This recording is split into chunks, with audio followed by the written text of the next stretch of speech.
club champions from the Esports World Cup versus the runner-up and a place in the final at the Esports World Cup 2025 is at stake. Magnus Carlsen versus Hikaru Nakamura starts now. This is a semi-final to cherish. Wow, this would be a worthy final as well, but this is where these two great rivals meet. They've got so much history, so much mutual respect. They've beaten each other time and again. They meet here in Riyadh, one of the biggest matches of the year for sure. It is the iconic rivalry of modern chess, Magnus Carlsen versus Hikaru Nakamura. How many epic battles, finals we've seen them fight in all formats, classical, rapid, blitz, and this is the biggest esports stage. Only one will join Ali Reza for the battle for championship. And I love this, right? It's the three players that we put down collectively as our favorites to walk away with the entire thing. Well, good news, everyone's correct. One of these three is going to win $250,000 and 1,000 club points towards the Esports World Cup Club Championship. That much locked in. The question is who now joins Ali Reza in the final? That's the big one. And you know, in this format, 10+0. Yes, Magnus Carlsen has been the big favorite regardless of who he plays. Even Hikaru Nakamura in their recent matchups taking those big wins. But 10+0, you know, Hikaru, what a beast he is when it comes to those time scrambles. It's anyone's match. Wow, and already some early developments here, some early drama. Hikaru plays the double Queen's Gambit, where White's Gambit met by a Black Gambit, and we see a quick trade of pawns, the Black Queen coming out to the center. This one has an interesting reputation. Hikaru frowning there, looking up to the sky, trying to recall what to play next, but he's made this line his own. Has Magnus Carlsen done his homework? This is got to be part of the prep here. Magnus, you know, he's got that time. He's got that push as well, regardless of who he's playing against. And I think at this stage, he's so motivated. Team Falcons have already landed on that final stage, right? For Liquid, Magnus is the big hope right now. He's not only fighting for himself. It's not only for his own personal glory, but he's fighting for his club right now. Absolutely. I mean, the amount of prize money on offer for the club championship is huge. If Hikaru Nakamura were to win, guaranteeing Team Falcon's top spot because he would be playing against his teammate in the final. That is massive news for the club and massive news for Hikaru and Ali Reza, of course. That is just such a big, big part of the 8 weeks we spend here at the Esports World Cup. On the other hand, though, the mountain that he has to climb to get to that point is literally the largest immovable object in chess, and that, of course, is Magnus Carlsen. It's a liquid mountain. How do you climb a liquid mountain? Right? It's going to be difficult. It's not possible. You fly over it like a falcon. Exactly. My feet are just getting wet. I'm going nowhere. This is terrible. You have to hope it washes away. And here we see Hikaru Nakamura with an interesting pose, covering his face. He's awaiting a big decision from Magnus Carlsen. A pawn has been captured. Does Magnus want a queenless middle game? Does he want to take back with his queen, or for a trade? Or more ambitiously, take back with the knight? An early think there, decides to keep the queens on the board. Well, Black could still force the trade if you'd like to, if Hikaru wants to, by pushing that e-pawn, e5, driving the knight away. Queen takes queen to follow. We're going to find out about the mindset of these two players. Endgame approaching. Great call there, Tanya. Forceful move from Hikaru Nakamura. He looks to the sky yet again. Often when he looks up like that, he's just trying to recall something he's seen before. And there we go. He blocks the most logical move with his bishop. We might see bishop trades. We might see queen trades. And quick liquidation of the opening here. Very interesting. It feels a bit cagey from both sides, like they don't want to take too much risk. Pure symmetry with the pawn structure. But maybe Magnus, slightly the more optimistic of the two, since the white Dart squared bishop has more potential than its counterpart. And we're seeing from both players at points insta moves, right? Trying to make sure that we preserve as much time on the clock as possible. Hikaru Nakamura down to 8 minutes 37 to Magnus's 8:16. So not a lot of difference, and both players really blitzing these moves out. They know how important having that time bank is going to be when we start having to make some really serious mid-game decisions. And the queens are off the board, but still a lot left to play, right? You've got the 2 rooks, you've got most of the minor pieces, and interestingly, the way that Hikaru traded pieces, Magnus loses right to castle, but keeps the king in the center. Yet when knight d4 jumps in the air, it can't be feeling completely safe. Yeah, not entirely safe yet, especially while the rooks live on this board. But then again, it is a decent reward strategy here to keep the king in the middle. It is close to a full endgame now. So the king, much more flexible when it can dart towards either flank. For Magnus, I would say this is his type of position. He looks very chill. Look at the difference in heart rate right now. It's literally 50 between them. That is huge. For Hikaru, I'm not sure whether that's nerve. I'm not sure whether that's just because he's been doing that walk-in out there in the arena. But it's him to move lower on the clock. It's pretty high energy. I feel like if you walk out onto a stage with Tyler 1 and Sandstorm on it, and you walk off of it not feeling hyped up, you have to have ice in your veins. I've got no other explanation. So I'm sure he's hyped up from the start of the match. Now needs to calm things down, slow things down just a little bit. He's thinking quite hard on what these continuations should be, paying very, very careful attention to how we might be changing the structures going into this endgame. I wonder if he'll make a small slight first repetition offer on the board right now by retreating that knight and eyeing the d5 square. He doesn't. He wants a fight. He first lines up the rook on the open line, but now that the white knight has moved and the defense of the d4 square is gone, knight c6, knight d4, we might see that happen. Yeah, interesting. Hikaru, when we heard that soundbite from him earlier, he said he was going to be aggressive against Magnus. With the black pieces, I think we should kind of take that with a pinch of salt. A draw is always a decent result with black, especially while the scores are level, especially against Magnus Carlsen. But the aggression yet to be shown, that is the key. It's more from Magnus this time as the white knight jumps forward. First big threat of the game. The g7 pawn is hit, most likely to either move or be defended by black castling. So at the moment, it's looking like black's wanting to be flexible, wanting to keep his options open. And Hikaru may be thinking, well, I can see a universe where my king simply steps up, the queens are off the board, it connects my rooks, and I'm also close to the center of the board, just like the white king. Do I want to be shuffling myself into the corner? There is the potential of trying to get a little bit of time, gain some time, grab a bit of tempo with that. But when you castle here, you're not exactly hitting anything, you're not exactly creating a one-move threat. So maybe it's not worthwhile, and g6 is just fine. But that would create potentially long-term complications for black on the dark squares, right? Pawn moves you have to be so incredibly careful with.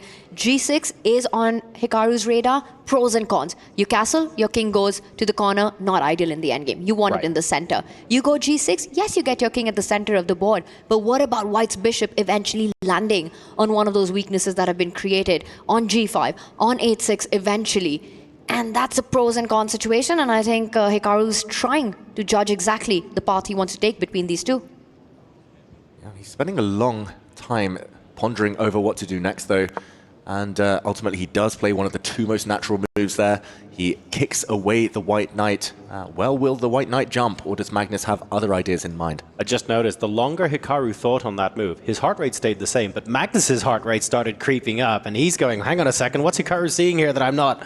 But everything is well with the position. We now see further pressure being applied on the knight on f6, and that move not liked very much. Yeah, interesting, because that move does make a lot of sense. It just closes the door on the 6th rank. It looks like it covers some squares the white knight might have wanted to use with a check as well. But engines say no. That means there's most likely something a bit tactical here, something a bit forcing to give white a small advantage. Yeah, maybe we can jump in and investigate in the meantime. All right, well, let's go ahead and take a look on the analysis board what this could be and why that move is being given a question mark. It's defending, of course, that rook on c6, the knight on f6, so it all looks very natural, but we've got the knight jumping into d6 with a check. And this is good fun. We're disrupting the harmony of the pieces here, because if you exchange this off, you can then take the black knight on f6. And a fun defense here, you can castle to get yourself out of trouble. Wow, this has all happened, and the black king has castled. The white rook has slid across to the c1 square, but the white bishop that we just showed there on the green board, okay, Magnus shaking his head, maybe missing something even stronger, but that white bishop is a beast, hard to get rid of. The black pieces do look a bit clumsy, so I'm a bit surprised Magnus shaking his head there, It looks like he's been playing very logical chess so far. It still looks pretty good, right? As long as that bishop's there and you're not driving it away, you're feeling good about your chances. The black king tied up to some back rank threats as well. White can start advancing the pawns on that right flank, kind of build up on that pressure. G4, H4, H5, try to get some open lines. Imagine if the H file opens up at some moment. The rook will slide over. I'm already thinking about some checkmating patterns. That bishop on F6 is a monster, and Hikaru needs to get rid of it as quickly as possible. Brings this rook across. That black knight likely to get kicked back. I think the most natural move in the position would be to force the black knight back out of the white half now by pushing the white a-pawn forward. But ultimately, you still need a follow-up. So Magnus, that heart rate definitely rising, getting a bit excited maybe.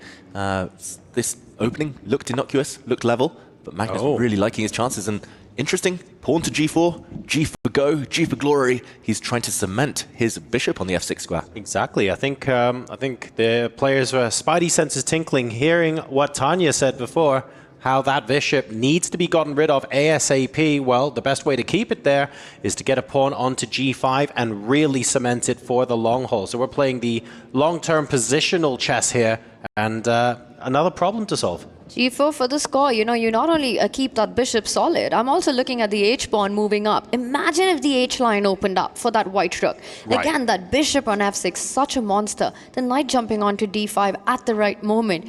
The queens might be off the board, but there are still attacking possibilities here on the black king. Yeah. Definite possibilities. The knight back to a6. The computer may be thinking there are better options there, but you can totally see the plan, because it can go via c7 to e8, presumably, to try and get rid of the bishop. You can instantly see what they were thinking. Yep, and Magnus's move given a question mark this time. The white rook, very interesting, it chooses that square, where the black knight can continue to harass it. And Magnus now has a decision to make. Does he go back the whole way where he came from? Nope, he stops one square short. He's getting ready to double up those rooks, but look at this, the rook's now lined up. The black bishop wants to reroute, wants to skewer those two white rooks, and the white bishop hit in the process. I think this is a critical moment, something that Magnus might have underestimated. That was why the question mark appeared a couple of moments ago. And look at this, the white bishop hit. If it does retreat and capture a pawn, the black bishop steps across, and the only way to block the diagonal of the white rooks is to push a pawn forward, and now black plays the move f6. The white bishop forced to give way. If it now, for example, steps forward to the d6 square, there would be further tactics. Rook takes bishop, amongst others, and let's just show at the very end, the black bishop would hit the two white rooks simultaneously. Magnus wanted to avoid this, hence why he's pushed his pawn forward in the game. And the tension continues. Hikaru, can he trade off that bishop? Can he seek safety with all of these exchanges now? That will be the big question. And, you know, Hikaru doing what needed to be done. Get rid of that monstrous sniper on f6 right now. Magnus declines it. He also declines a repetition with that last trade. You know, he does control a very important D-line. Notice how Magnus's knight stops Hikaru's rooks from coming into the game. But there's nothing that's going to stop Magnus's rooks from getting into that 7th rank activity. And it might look like balanced material. You know, this position should be edging to the draw, but Magnus with the push. Knight takes pawn, a big threat. Yeah, a bit of a miss. Apparently, the white rook could also have stepped forward to d5, hitting black's central pawn, which looks almost isolated by now. But Magnus, he's been upping the speed. He's been wanting to keep his extra minute on the clock because he knows it becomes a bit more random if the clocks tick down. For now, white's knight trying to jump in. It's grabbed a pawn. It looks like it's almost trapped itself, but question mark given to Hikaru's move this time. That looks like a very natural move. And now this is the key. A white rook sidestep. The white knight is actually going to use the c8 square to escape. It's a bit of a smash and grab there. He's won a pawn in the process. Yes, indeed. And Hikaru is going to be wondering, hang on a second, what went wrong that allowed me to go a pawn down in that position? That's going to be really frustrating for him to have to deal with. The knight also a little bit offside on a7. Not ideal for Magnus, but while he has got that problem to solve, the material advantage could end up speaking volumes in an endgame where Magnus is just under a minute up on the clock.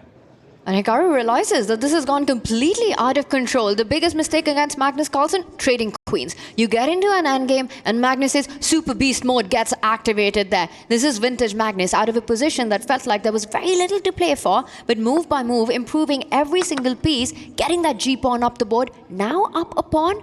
This feels like it's going to be a technical grind, something that no one does it better than Magnus Carlsen. Exactly, huge advantage for white. It's an extra pawn, but the computer says it's an even bigger advantage at the +3 mark. That is huge, and it's because the black knight looks nice and pretty, but can be destabilized because the base, the protector, the e5 pawn. There we go, Magnus was hitting it. He might even try and trade off a set of pawns now, getting closer to his goal. Hikaru, he said he was going to be aggressive, ultimately with black, trying to be too solid. It's backfiring, it's backfired before. Magnus, can he close this out now? Dodging any checks. Hikaru fighting hard, but lower on the clock as well on the board. And the pawns are beginning to look less and less harmonious as the game goes on, needing to push some additional pawns in order to maintain the stability. And unfortunately, it means we're scrambling to defend instead of going on the offense, which is ideally what you would have wanted to do. So struggling all round at the moment, and Magnus Carlsen starting to turn the screw. Magnus is up a pawn, and he's the one who's putting the pressure. That pawn could not have been captured. White would have gone f4 in that position, gotten the rook into the game. You look at Hikaru, the shake of the head is back. That is not a happy Hikaru on the camera. He knows that he needs a miracle to survive against the world #1. Magnus, is he going to go all out? Will he get aggressive? He does it. F-pawn goes forward. The rook about to swoop in. He first attacks black rook on h4, and he's surprised. Did he just forget about the f4 pawn? Magnus, I think, had pre-moved, or almost pre-moved. He was ready to block a check by dropping his knight back, and he's lucky, Magnus, that this is still very good. The computer says +4 still, but I think he hallucinated. He thought the black rook was going to come one square further down, and he dropped his knight back to block this check. He saw the black rook moving. He assumed it was that check. That was the only move he was considering, but the knight block happened anyway, so he's forgotten about this pawn, but the black rook there is actually trapped. Yeah, he's not taking it, is he? He's going into a bit of a think, is Hikaru Nakamura, and as much as he would like to take it, that is very, very few viable squares. This is awkward as heck for him right now. I don't know. What is going on? And what a miss by Magnus there. You know, he's still thinking about it. He sort of almost pre-moved this idea. He could have just gone in with the rook. That pretty much would have been match over, game over. Grab that pawn on b7, pushed his own pawns. But instead, thinking that h4 square was actually the h3 square, giving a check to the white king. But Hikaru, he still can't grab the pawn on f4. It is still completely winning for Magnus. And I think he knows it. If you're judging this game by the facial expressions of both players, they both seem disappointed with themselves right now, but for very, very different reasons. And it's rook g4 that ends up getting played. Hikaru, his eyes were looking up. That's either at the clock or at the resign button. The white rook is coming in. The black rook takes that pawn anyway, but now white goes pawn hunting himself. 2 pawns to 0 on that left flank. They're going to stream forward now. There's even some flashy tactics. Rook takes f7 is a check to try and trade the rooks off. There we go. Magnus takes it. A knight fork incoming. It's going to be a knight endgame. We've seen a few before, but 3 versus 1 in terms of pawns. Hikaru is done. Resignation. There we go. Magnus Carlsen wins game #1 of this unbelievable semi-final. The top 2 players in the world battling it out. We do have a decisive result in game 1. And what an interesting way to get to it as well. We had a bit of speed chess at the end, some pre-moves, maybe a couple of chinks in the armor for both of these players as they made some inaccuracies, but ultimately it was Magnus of Team Liquid who was able to build on those small advantages and start the avalanche. It's unreal how easy Magnus made game 1 look. From the very start, from the opening, you know, the queens come off the board and you think, this one will fizzle out. You know, it's Hikaru Nakamura, one of the absolute best in the world. How can Magnus create something? But it's Magnus Carlsen, and he does. He did have that miss in the end, but finally prevails, get that win in with a beautiful, stunning sacrifice, gives up the rook, only to pick up Hikaru's rook on the next move. Look at the number of pawns. 3 extra pawns in game 1. That's 1 extra point for Team Liquid. Magnus Carlsen on the lead. So a 1-0 advantage. Now, a reminder to everyone who's tuning in now, who maybe was watching yesterday, for example, this is a best of 6 So we have to get to a score of 3.5 to get the victory in this match. It is 1-0, very much early days and plenty of opportunity for Hikaru Nakamura to bring things back. But first blood goes to the world number 1. This next game is key. We saw it in the other semi-final. Alireza Firouzja taking the lead in game 1. The second one, though, he was on the brink. It was almost a comeback from Arjun Erigaisi. The comeback never materialized, and it proved to be a very one-sided match. This next game for Hikaru means everything. He promised he would be aggressive. He needs to back it up now, needs to show it, and he still has chances. It is a long match, but it all starts here. It's absolutely imperative that he does that. You know, against Magnus, if you have to beat a guy like that, you need to pull him into those kind of positions. You know, Mikhail Tal's famous forest of complication, 2 + 2 = 5, the path out wide enough for one player. That is where you need Magnus Carlsen, where there's opportunities for both players to go wrong. You go into a strategic positional endgame grind, you're not surviving that against Magnus. No. So how will Hikaru make this aggressive? It starts with, I was going to say Queen's Gambit decline, but we do see some trades in the center. Yeah, he started with the Queen's Gambit decline, then he kind of accepted the Gambit as soon as the Catalan appeared with the White Bishop standing on G2. Now Magnus trying to clear the center. You don't want Queens off the board. If you're Hikaru Nakamura, he's learned that lesson in the previous game. So will he be finding another solution? The White Knight can develop to F3 as well. They still will transpose, most likely, to some well-known opening theory. But most importantly for Magnus, he forces Hikaru to pause first. Yeah, already having a little bit of a think, going down to just over 9 minutes. This is move 5 here. So interesting that Hikaru spending a bit of time to decide what might serve him the best in this game. He wants to strike back immediately. He wants to be aggressive. We heard that from him in the interview. He's not interested in hanging back, biding his time. He wants to be as aggressive as possible. Queen A4 on the board. And the bishop blocks the check and plants itself on a really nice square, challenging that Catalan bishop. More trades off the board. Happier will be Magnus Carlsen. But it does come with a pawn sacrifice, a temporary one. Temporary one. Will we see that sacrifice accepted? We do. A trade of bishops. Hikaru goes up a pawn, but this is only very much temporary. Black can win the pawn back in multiple ways. And let's see. One of the ideas here, a check, first of all, hitting the white king. If this is blocked by the white knight or the white bishop, then the black queen can recapture on c5. I think this is the most pain-free variation, and very tough to imagine anything going wrong for black here. It's symmetry. We saw what happened in a symmetrical endgame in the previous encounter. Very, very surprising that Hikaru has allowed this. Magnus actually goes for a different path, but same idea, to get the queens off, to win back the c5 pawn. I have to say, this hasn't been an opening success for Hikaru in any imaginable way. Yes, you win that pawn for just about one move. Magnus playing super actively. You take that queen, the knight would have jumped forward, threatening some deadly forks on c2. c5 pawn about to be lost, which can now anyway be picked up. But Hikaru setting up an idea, attacks b7, and Magnus continues to chase for that endgame. So consistent, so effective from Magnus Carlsen. We know his match strategy. He wants the queens off as soon as possible, as easily as possible in every game. He won game 1 with the queens off, and Hikaru here struggling to keep those important pieces on. No aggressive chess without those queens, unfortunately, especially with the symmetrical pawn structures. There we go. At least this last move from Hikaru showing his intentions. He wants a fight. He wants a middle game. He's saying, maybe there will be an end game, but you'll have to sweat for it a little bit. And that's a good sign. But I'm not liking the position as it exists. For white, it just feels like you're a little behind in development right now. Black's rooks already connected. The bishop knights playing beautifully. Meanwhile, for Hikaru, bishop on c1. Rook stuck at the corners of the board. Right. One move away from castling, a couple of moves away from completing development. This has to be advantage black. When you castle, you don't actually have the fianchetto bishop anymore either, so you've just played g3, and you're struggling for development. At the same time, we've got a3 and the tempo 1 against the black queen, so Hikaru's going to be able to buy himself some time to complete some much-needed development. Yeah. Where do his pieces need to live? Difficult. Especially for the dark square bishop here, Tanya. Absolutely, and I think he's trying to get that dark square bishop to fianchetto itself on b2, get that b pawn rolling up the board with tempo. It is early days in this match, I know, but I think this has the makings of a mini match.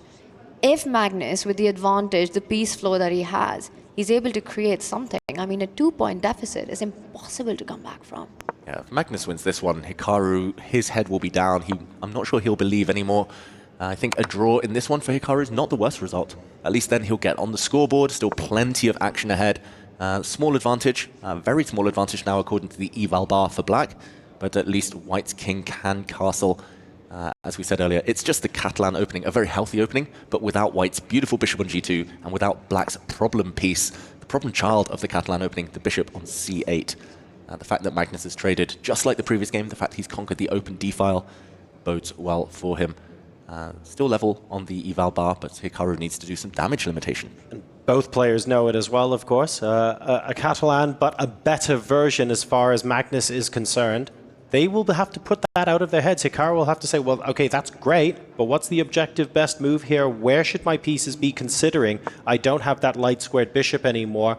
What different combinations of pieces, what different possible attacking setups can I employ now that the composition of pieces on the board is a little different to what I'm used to?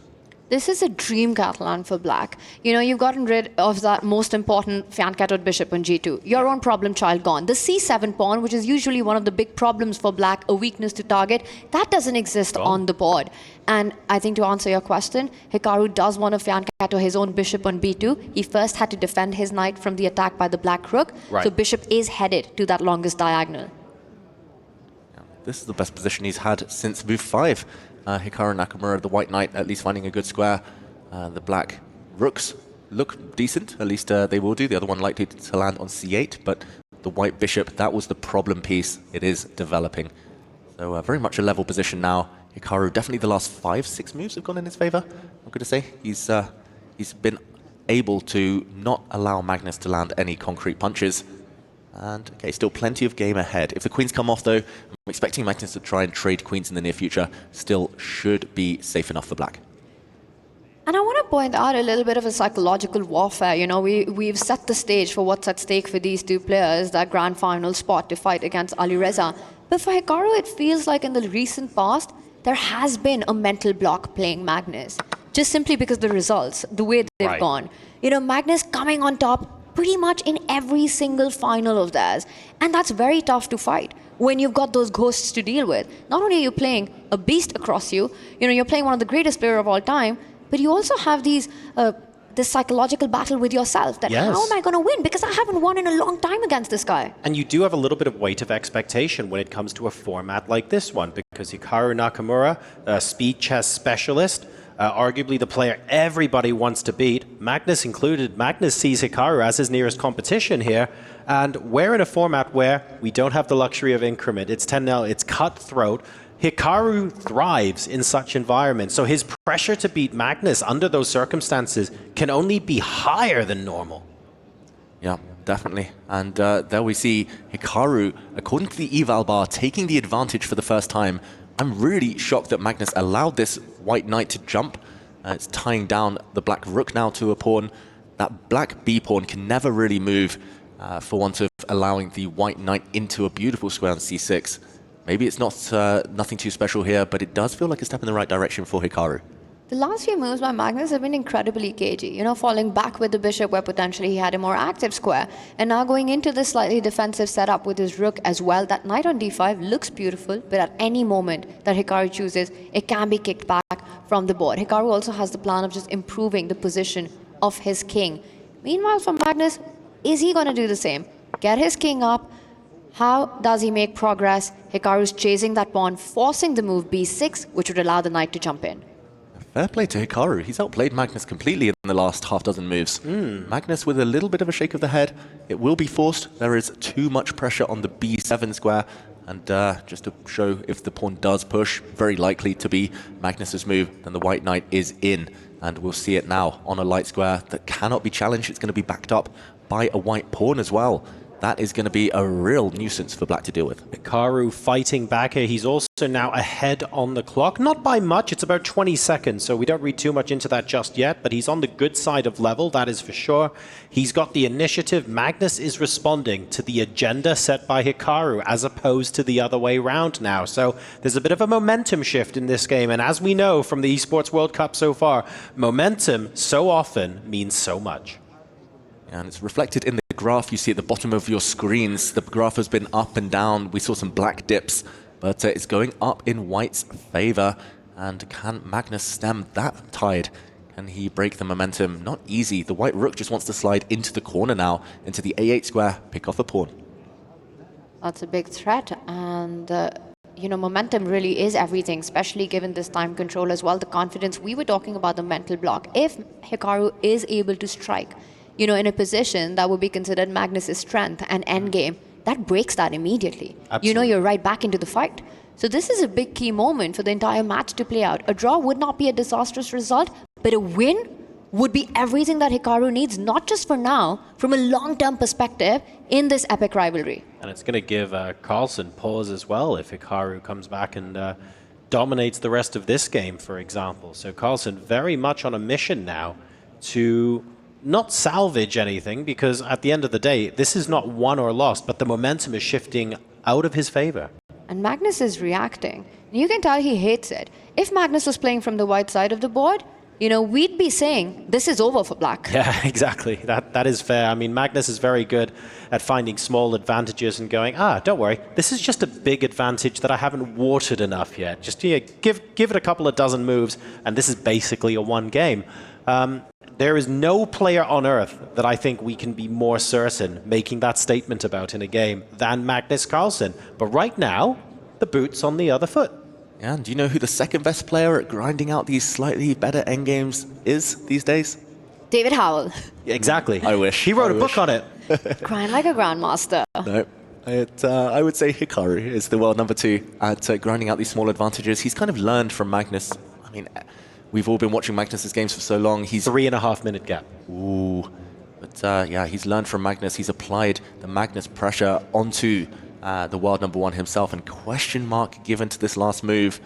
The white rook can still slide into the corner. The white pawn can kick the black knight out of the middle of the board. So many tempting, forceful moves here. You can just win a pawn by doing that, right? That knight is a defender of the b6 pawn. Hikaru is about to go up a pawn in this position if he goes e4. Wow, it's that simple. I didn't expect it. But you're right, Tanya. Pawn to e4. Maybe we can show this on the board while Hikaru thinks he can win a pawn by force and decisive advantage potentially. He actually plays this move, and now go pawn hunting. Rook takes b6, and we can show the plan over the next few moves. The white king will try to centralize. The white knight might even come up to the b8 square and pick off the remaining black pawn on a6. This one looks like a matter of time. We've seen it a few times from Alireza Firouzja. 2 versus 1 on the queen side.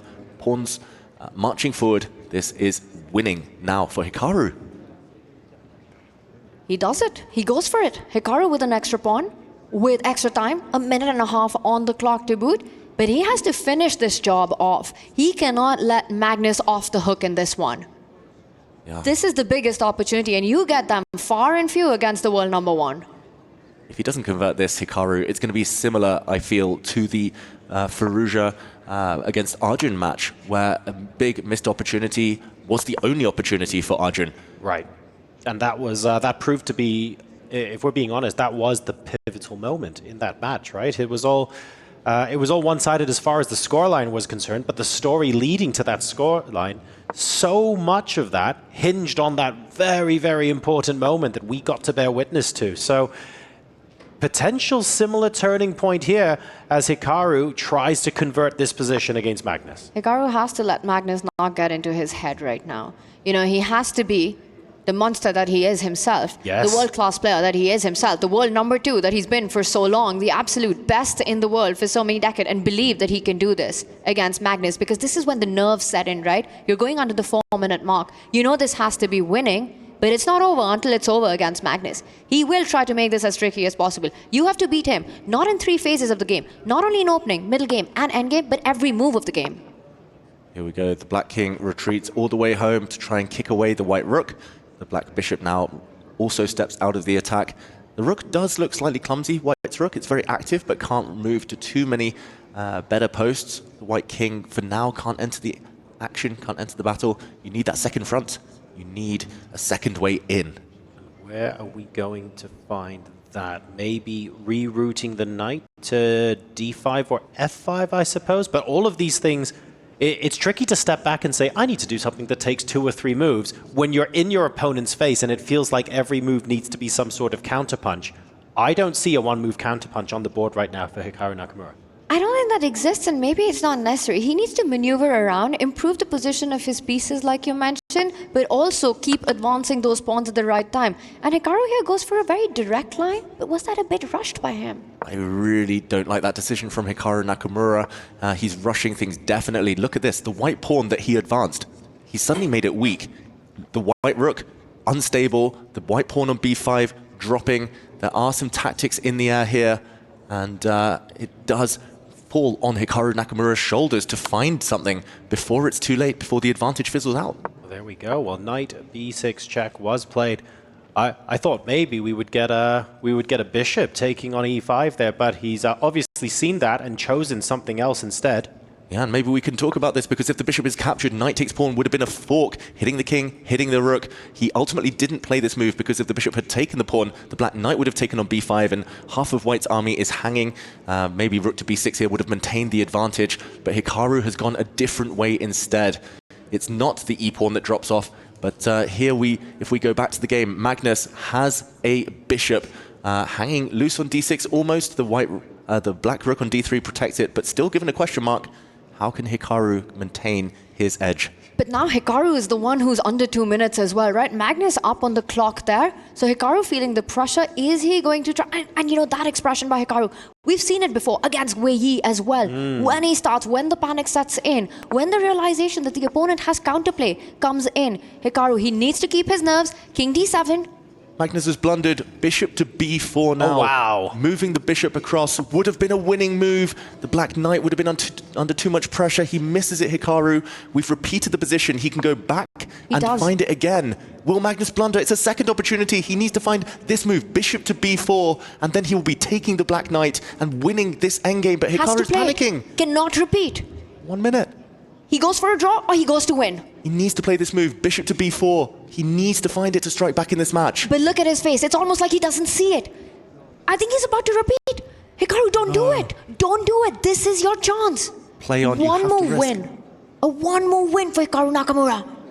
Black can save a bishop by taking this pawn. There will be a trade. The white rook, though, is going to go grab everything. That will be a winning endgame, an easy win for Hikaru. He's running out of time, though. And the more he thinks, the more I feel he's going to repeat. And that's it. The game ends in a draw instead of the winning move. Hikaru bails out. Unbelievable. A draw by repetition in a position where a winning move was available. Dramatic scenes here at the end of this game. And that means, as far as the match score is concerned, it's 1.5-1/2. Advantage Carlsen. Magnus has got to be thinking he was left off the hook there. Hikaru here is analyzing on chess.com where he made those mistakes, where he let the win slip. He's actually come back to an earlier moment, not the final position. He should be analyzing that one, but then we will see a huge reaction from the world number 2. I think it's about to happen. He's checking the game. When he reaches that moment, as he sees this game being played out, and he doesn't, he's getting set for the next one, and maybe that's a good thing, because that would have been heartbreak for Hikaru Nakamura. Wow, bishop to b4, we pointed it out, and in this action replay, he just had no time, Hikaru, around the 1 minute mark. He panicked, repeated the position for a third time. He let Magnus off the hook here. Magnus with a fist pump when it ended. That reflects everything. Yes, it does. And Nakamura there, I do agree with Tanya. I think it is a blessing that Nakamura maybe didn't look at the final position and that he had a winning move there and repeated moves instead. Not having that hanging over you actually helps you reset in time for game number 3. It's what he needs to do. Magnus knows he's survived a scare. You said it. Storyline of the Arjun Aragaisi versus Ali Reza matchup. Arjun winning in the second game, lets it slip in those final moments, ends in a draw, goes on to lose. Right. This is a game that will come to haunt Hikaru. I think when when all is said and done, if Hikaru Nakamura revisits that game in detail at some point and spots that at the very end there was another resource, well, that will come back to haunt him. But we think it's not even in his mind right now. He doesn't even need to forget about it because he was looking at the middle game, and that's a good thing for him right now as we blitz our way into game 3 of 6. Wow, Hikaru Nakamura, he's gone back to his childhood favorite with black, the King's Indian defense. He used to play this every single game against d4 up until he reached the upper echelons of chess, and it was so effective. He took down so many world-class players. He was known as an attacking genius because of this, but he's gone away from the King's Indian in recent times. The fact that he's played it now shows he wants to be aggressive, he wants to be on the front foot, and he smells blood. Going back to his roots, Hikaru Nakamura, this promises a mega entertaining fight. And the other big expert of the King's Indian defense is none other than Garry Kasparov in his biggest days, at his peak. The one player Magnus Carlsen believes is actually better than him in the history of the game. And if Nakamura can maybe channel a little bit of that inner genius, which he is known to do in this opening, he might be able to strike back here. A missed opportunity in game number 2, but let's call it for what it is. Hikaru is one of the few players on the planet who is capable of manufacturing those opportunities against Magnus Carlsen. Yes, there was a missed opportunity, but the fact it was there in the first place is testament to how good he is. It's not enough though, John. You know, you get that chance, you have to do it against him. Hikaru is the world number 2 for a reason. Yes. And to miss that chance against Magnus up a pawn, dominating on the clock, dominating on the board, this is heartbreak for him. And this is what made Magnus sort of this figure in Hikaru's mind who's almost untouchable, unstoppable. When you let go of those advantages, how do you break that mental block? I don't know. In order to answer that question, you'd first have to answer the question, how does he not see the winning move at the end of that last game? And I don't have a good answer for that, I'm afraid. Yeah, if you drop that position on Hikaru Nakamura and you say there's a winning move, he would find it. Yeah, puzzle rush, here you go. Puzzle rush immediately, but it was just the trend, the fact he'd lost the thread a little bit. It wasn't as kind of clear-cut as he was hoping. I mean, going back to this position, though, I do love the opening choice. It feels like Hikaru believes this is a must-win game with black. Of course, there's still plenty of games ahead. This will just be the halfway mark in this best-of-6 series. But there we go. He's going for it. Pushing pawns, King's Indian style. Opposite side castling as well. Anything could happen here. This doesn't actually play to Magnus's strengths, which is a great news for Hikaru. This is Hikaru from the late 2000s, early 2010s, showing that he's not afraid to blow open the center. And these are the kind of middle game positions, right, where both players will have to make some very precise moves because it's going to get messy. Yep. It's already chaotic on the board. You have opposite side castling. Magnus's rook already lined up on the open G line. The F pawn about to move forward. For Hikaru Nakamura, he's also eyeing the A pawn to push forward and give some checks on B3. It's going to be a race to each other's king. This is the approach that you need to have to take down the world number 1. And I think Hikaru Nakamura so far has done everything right in this game. Exactly. Still early days, but the fact that he still has 8 minutes, Hikaru, in a very complicated middle game, the fact that he's got the King's Indian break of pushing your pawn forward to F5 is great news for him. He can connect those 4 pawns now. He can push the pawn even further forward and force white to retreat or part with the beautiful dark-squared bishop. But Hikaru looks like he was hovering his mouse over other pieces elsewhere on the board. Still looking very, very healthy. I'm really shocked as well that Magnus has gone in for this. He's up in the match still, even after saving that last one. But, I just rarely see him indulge in these super double-edged middle games. Looking for the alternatives to the F4 push here, which looks great because white can only readily really jump in with the knight on G5. It's going to take a while for white to get more pieces into the attack. Just seems like a great way to close it off and focus on your own plan. So I wonder what the alternative is. Yeah, I like Tanya's move actually as well. Maybe you just keep the tension one move longer. Push your pawn forward to A4, eke out some squares for your horses. But yeah, it depends on Hikaru's mood here. I don't think he needs to commit so early by locking down the pawn structure, but ultimately it is normally strategically desirable to do so. Whether it's F4 or A4, Hikaru needs to make his decision quickly because Yes. in these kind of openings, you know, when there are all the minors and the majors still present, trades, any sort of simplification far off, it's a race to each other's king. You're talking about aggressive attacking play. Critical decisions lie ahead. There will be plenty of those. I'll make one small prediction here. This Okay. game's going to be decisive, one way or the other. It certainly feels that way, doesn't it? With a 2-minute discrepancy on the clock now, Hikaru is going to want to turn that time disadvantage into a decisive advantage over the board, right? And eventually, F4 gets played. 2 minutes and 12 seconds, that thing, in a 10-minute game with no increment. That's huge. Yeah, that betrays the indecision in his mind. Maybe the confidence shook by not converting the advantage in the previous game. Hikaru, his position here, super healthy. The eval bar even says that black has a small advantage, especially while the light squared bishops remain on the board. Magnus will be aiming to trade those pieces in the near future. But yeah, that time usage could come back and sting him later.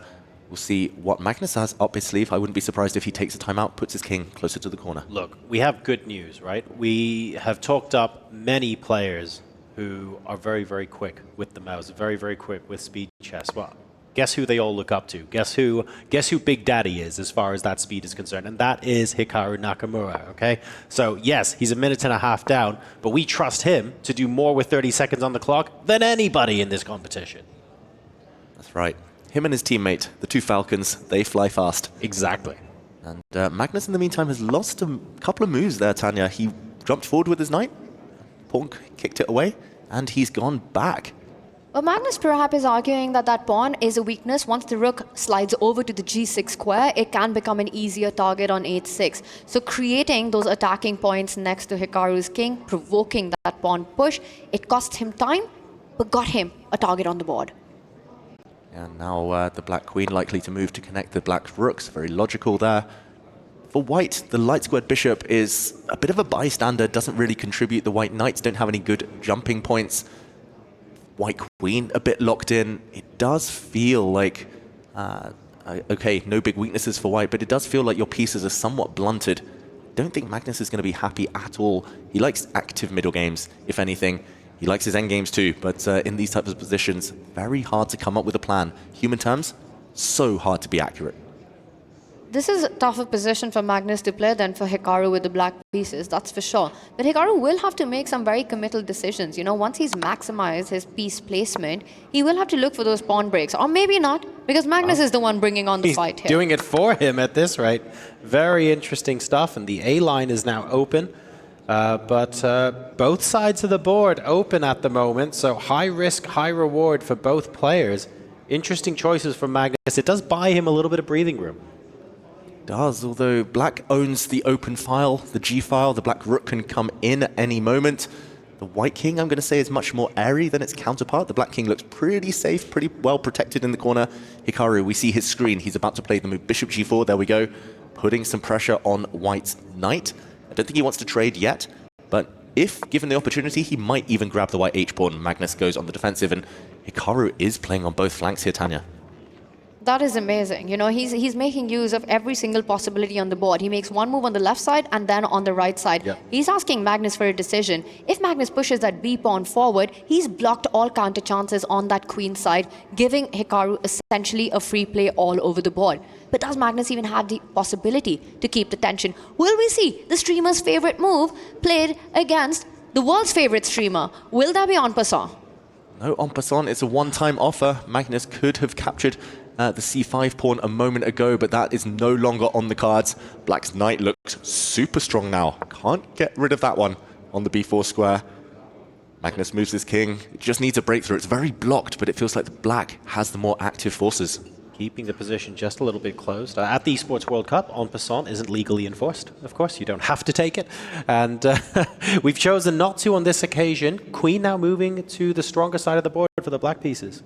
It's a maneuvering game, and I really like the plan that I think Hikaru is setting up. He wants to reroute that dark squared bishop, the one piece that is so inactive in his camp, to a diagonal where he can get on the attack. Bishop d8, bishop a5 is what Hikaru Nakamura wants in the position. Magnus Carlsen not giving him the time to do so? Or are there tactics that perhaps still allow Hikaru to continue with his plan? Now that we spot that the king on d2 is lined up, he goes for it. Knight takes knight, bishop a5. Nice. Pin it, win it. Beautiful. The King's Indian defense is known as an attacking weapon with the black pieces, but often there's one problem piece, and it's that dark squared bishop. You end up blocked behind your own pawns. If you ever activate that piece, it becomes a huge weapon. White's light square bishop, we've talked about it already this game. Definitely the problem piece, blocked behind everything, in there at the long run as a defender. Black's dark square bishop, blocked behind everything, but the A file was opened up by Magnus Carlsen a couple of moves ago, and that has presented Nakamura with an opportunity to shove that bishop over to the A file, and it looks like this is going to happen. That dark squared bishop is suddenly going to become a very active piece staring down at the heart of White's position. It's from zero to hero, you know, that bishop has transferred itself to a square where it's perhaps going to be the strongest piece in the position targeting White's king. And love how Hikaru's played on all flanks, right? We're talking about the left side, but let's point out the queen and the bishop on the right side are about at least threatening all the time to win that h5 pawn as well. And you said it yourself, Tanya. Hikaru is also pretty darn good at grinding everything down. David, you agreed. This is beginning to look like Hikaru giving us a little bit of that as well. Perfect game so far, but we said that about his play in the second half of the earlier game, in game 2. He couldn't finish that one off. This one's still very blocked. He needs a breakthrough. Good move there. Very important move by Magnus to occupy the A file to prevent infiltration. You still need a next step. And yeah, I'm going to say overall, though, no matter what happens in this game, this is exactly how Hikaru needs to play. Aggressive opening, King's Indian, push pawns, try to go for the opponent's king. White's king looks pretty safe, surprisingly, despite being in the center here, quite far advanced. But yeah, Hikaru, even if he doesn't turn this one into a win, he just needs to take inspiration from it. He's played fantastically so far. He really has. I'm going to point out, though, I love how Magnus's king is just chilling in the center. You know, it's surrounded by his own pawns, but it's also playing a key defensive roles to exactly those central pawns, knowing that if any check happens, it might be game over, but any check is far away from that. And as I said, he tries to get it back to safety, sort of passing the ball to Hikaru right now, and Hikaru comes in with another plan. You know, it's all about the A file. I think he wants to get his queen over to B7, assist it to bring the rook and start attacking the white queen from A8 and give those very important checks. And hang on a second, because the white queen is going to be the first piece to infiltrate, and the Silicon does not like that at all. We are now trapped behind enemy lines. Look at Magnus shaking his head. The white queen has no way home. It's going to be sitting on that silly square for the rest of this game. And the light squared bishop, it can come and start targeting it. It almost, and it does. Is Magnus Carlsen about to lose his queen? We need to see Magnus here. Hikaru just needs to get his bishop out the way. We see a round of applause. The crowd goes wild. Hikaru fans there in the audience here in Riyadh. The white queen is still alive for now, but all you need to do is bring the bishop across. She's only got one safe square. Then you slide the rook. That Magnus Carlsen's queen is about to fall. He plays on. Hikaru Nakamura has to take this point, though.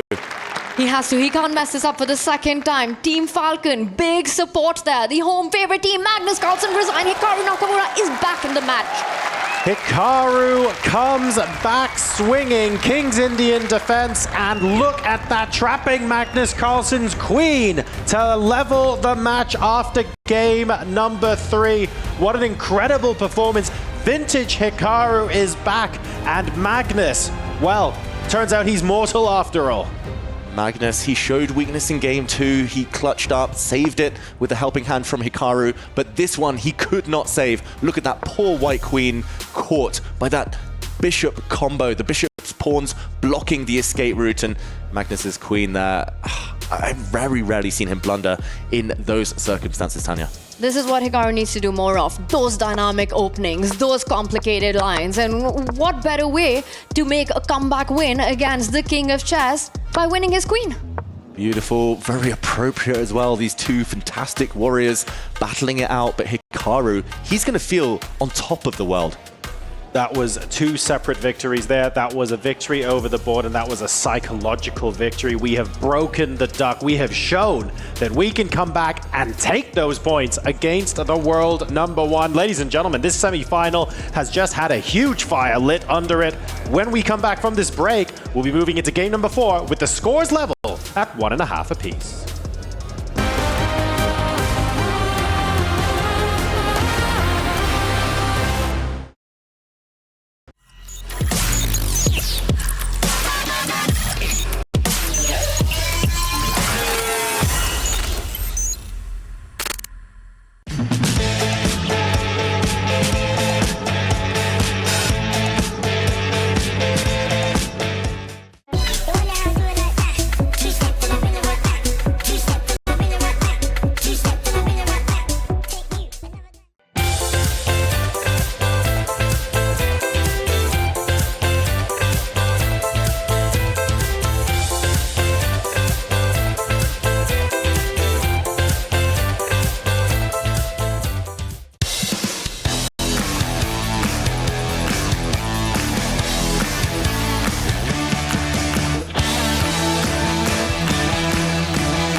What's up, everybody? I'm joined by Ali Reza for a content series that we call First Move. Now, Ali, I prepped you before this. The question I have for you is, who got you into chess? How did you start?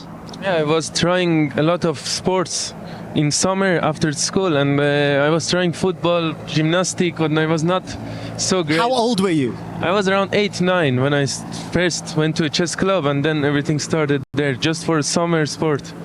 So doing something in summer. So remind the viewers, how old are you now, Ali? How long have you been playing chess? Yeah, I'm 22 now, and I'm playing, you do the math. Yeah, 22 to 8, 14 years. Yes. Can I ask you something? When did you know that you were good at chess? I think I didn't care about the fact that I'm good at chess. I just really liked it a lot. And okay. You couldn't separate me from chessboard and online chess. So if you'll humor me, at 18 years, 5 months and 13 days old, Ali Reza became the youngest player to beat 2800, beating Magnus Carlsen's record. How does that feel when you think about that accolade? Are you proud of that? Yeah, it was a great achievement. I mean, to just cross 2800 is a fantastic achievement. I think around 15, 16 people did it in history. And to do it the youngest, it was a very great achievement. You are an incredibly humble, competitive player. I can hear it in your voice. I want to ask, what is a bigger deal? Breaking that record or winning EWC? Very tough question. It's so tough question. You have to pick one. Come on. If not, what does your gut tell you? I think I'll go... I think they're same level. Actually. Same level? Okay, yeah. Amazing. One last question. Ahead of the final, you're the first finalist. Which player would you have preferred to play against, Hikaru or Magnus? 100% Hikaru, because we'll guarantee the win. That's amazing. Thank you so much. Thank you.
Welcome back, everybody. The scores are tied 1.5, 1.5 between the two strongest players in the world. They are duking it out for only one spot in the grand finals of the Esports World Cup. Magnus Carlsen, Hikaru Nakamura, they've traded decisive games. This has been anything but boring as we head into the second half of this fiercely contested semi-final.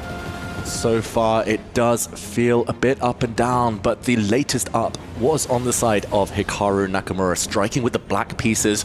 Magnus rarely loses with white. That is a huge benefit for him. Hikaru has 2 whites from the remaining 3 games. So small advantage psychologically and maybe also in chess terms on his side.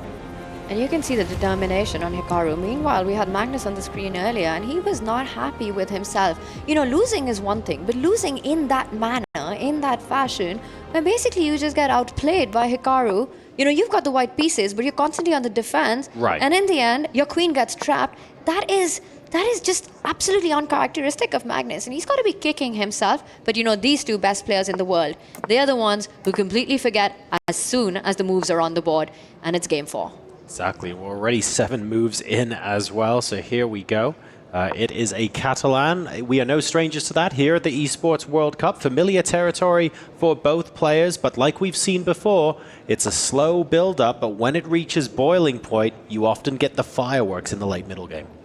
That's right, the Catalan is Magnus Carlsen's favorite opening with white these days. This time, he gets it on the black side. So interesting mind games from Hikaru Nakamura. Relatively solid start to this one. We see a quick trade of pawns in the center. White's bishop coming out. The argument here for white is that this Catalan, as opposed to a Catalan we saw earlier between these 2, features a bad black bishop sitting on b7, staring at its own pawn. This is a problem piece. Magnus will aim to deal with that one a bit later. It's like this was an instructional video. You can see the pawn still on c7, going to be a problem for black. Thinking about how we get rid of it. The problem piece, the light squared bishops are on the board. The one for white on g2 is doing a fine job of undermining the center and making sure that black has limited maneuverability. It's an improved version of what we saw earlier. Absolutely. Magnus isn't super happy with his position. You know, even in his World Championship matches against Jan-Krzysztof, the Catalan did serve him well. It's something that he's played so many times. With black, the approach that he's had, he needs to find a way to activate that bishop. He first starts by taking away some squares on the right side. This move also sets up the idea of g5, which in some lines can tactically work when you need to drive that bishop from f4 away. One of the ways that black can activate that light squared bishop, the problem piece for Magnus, is by planting his own knight at the center of the board. Knight e4, if trades happen, that bishop has a bright future. But now Magnus chooses to retreat, a very calm move there, getting the bishop out of the way of its rook. That knight e4 still on the cards for later, Tanya. Knight b4 as well. Hikaru pushes a pawn forward, saying, okay, you're not going to trap my bishop on f4. As now it prevents the g5 move forever for the near future. And Magnus chooses to lash out in the center. Not the most patient of moves, always a bit of a controversial one. Black often ends up with an isolated central pawn there, or hanging pawns. Which way will Magnus Carlsen recapture? Big question now. Question mark given to Hikaru's move, but a very human one. I don't think we could read too much into that. Recapturing there looked very, very natural from where I was sat. So interesting that question mark was there. We now have the knight hopping to the edge of the board, but looking to exploit some fun squares, some of those dark squares nearer the c5, b6 sort of territory, also keeping the queen pinned down to making sure that knight doesn't have free access to the forces of black and potentially coming in and winning material. This is a very combative position. This pawn formation, the hanging pawns that Magnus has at the center of the board, is the most dynamic pawn structure in chess. And it all relies around, can black get a successful pawn push? Either the c pawn moving one step forward, or timed well, the d pawn advancing further on the board. Meanwhile, for white, before Magnus can do that, you want to continue putting the pressure on those 2 pawns. Magnus for now does land the knight on e4. He's threatening d4 coming up next. And we might just see that move now. The most natural move in the position. White's dark squared bishop, by the way, has done a bit of a journey, but it's landed on the long diagonal, and there we go. It gets blunted immediately. White's dark squared bishop is terrible. Exclamation point given to Magnus's last move. He's opening up the position, gaining space. That black knight on e4, the MVP so far. And timed so incredibly well. One of the fallbacks in this pawn formation when you push d4 is that you have to make sure that neither of the knights, the white knights, opponent's knights, can land on a c4 square. Notice how Hikaru's knights are too far away from that route. That square cannot be occupied, and this gives Magnus plenty of opportunity to put his pieces on the right spot to create that counterplay before that happens.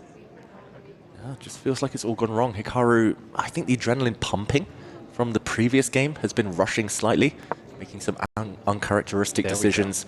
Well, that bishop moving yet again. It is. I was actually going to ask that question, whether or not it was possible to put more pressure on the c5 pawn by moving the bishop to a3. It also frees up b2 for a knight if you wanted to reroute it to c4. But the computer does not like that one bit. And the knight jumps in to try and block those plans as well and be as annoying as possible. And now the pawn on a2 is under attack. We might just have to trade off for this knight. Yeah, the problem is if you do trade off for this knight, we see it replaced by a black pawn on b4. And that only helps black carve out an outpost for his own knight. Let's show this on the board. For example, bishop takes. Let's see the bishop finally leave the board. Black recaptures, and the c3 square. It's all about that one. The black knight is about to jump in. It's going to be replaced by some very strong pawns if it gets there. And if you ever remove the black knight from the center of the board, white would be parting with his light squared bishop. This is a disaster on the light squares, and the white king just way too open in these scenarios. Yes, this might win a pawn for white, but the bishop drops back, the queen comes to the center, and checkmating ideas all over that diagonal. Lots of landmines here. Need to make sure we don't step on those in this position. And this is one of those classic plenty of ways to go wrong, even though like an innocuous move could end up being a mistake if you're not careful in these sort of positions. And there's not just one way to make a mistake as well. There's many ways to make that blunder. I'm loving Magnus's position here. You know, he does go for that trade pointed out, defends that a2 pawn, but the c3 square that we highlighted, that's a big one for the knight to jump on. Magnus captures with the queen, defends the b7 bishop, freeing up that knight to get on over to that beautiful post on c3. Currently, Hikaru jumps with the knight, with his own knight. Queen takes pawn, a threat on the board. No, given a question mark, Hikaru's last move, but it makes a lot of sense. Tactically here, Magnus rushes in with his knight. Given a question mark, maybe it was better to start chasing away the white knight from f4, but now the key detail is that the white queen can go and grab a pawn since the white knight protects e2. No forks for black. And it feels like the position is starting to liquidate. Magnus not maximizing his advantage there. It's been very strategic so far. Hikaru hasn't been aggressive like he was in the previous game, so he's on the defensive, but so far he's holding, maybe, just about. Hikaru's eyes there darting all across the board, taking in all these tactics, wondering, does he capture the bishop first? Does he immediately go for queen takes pawn?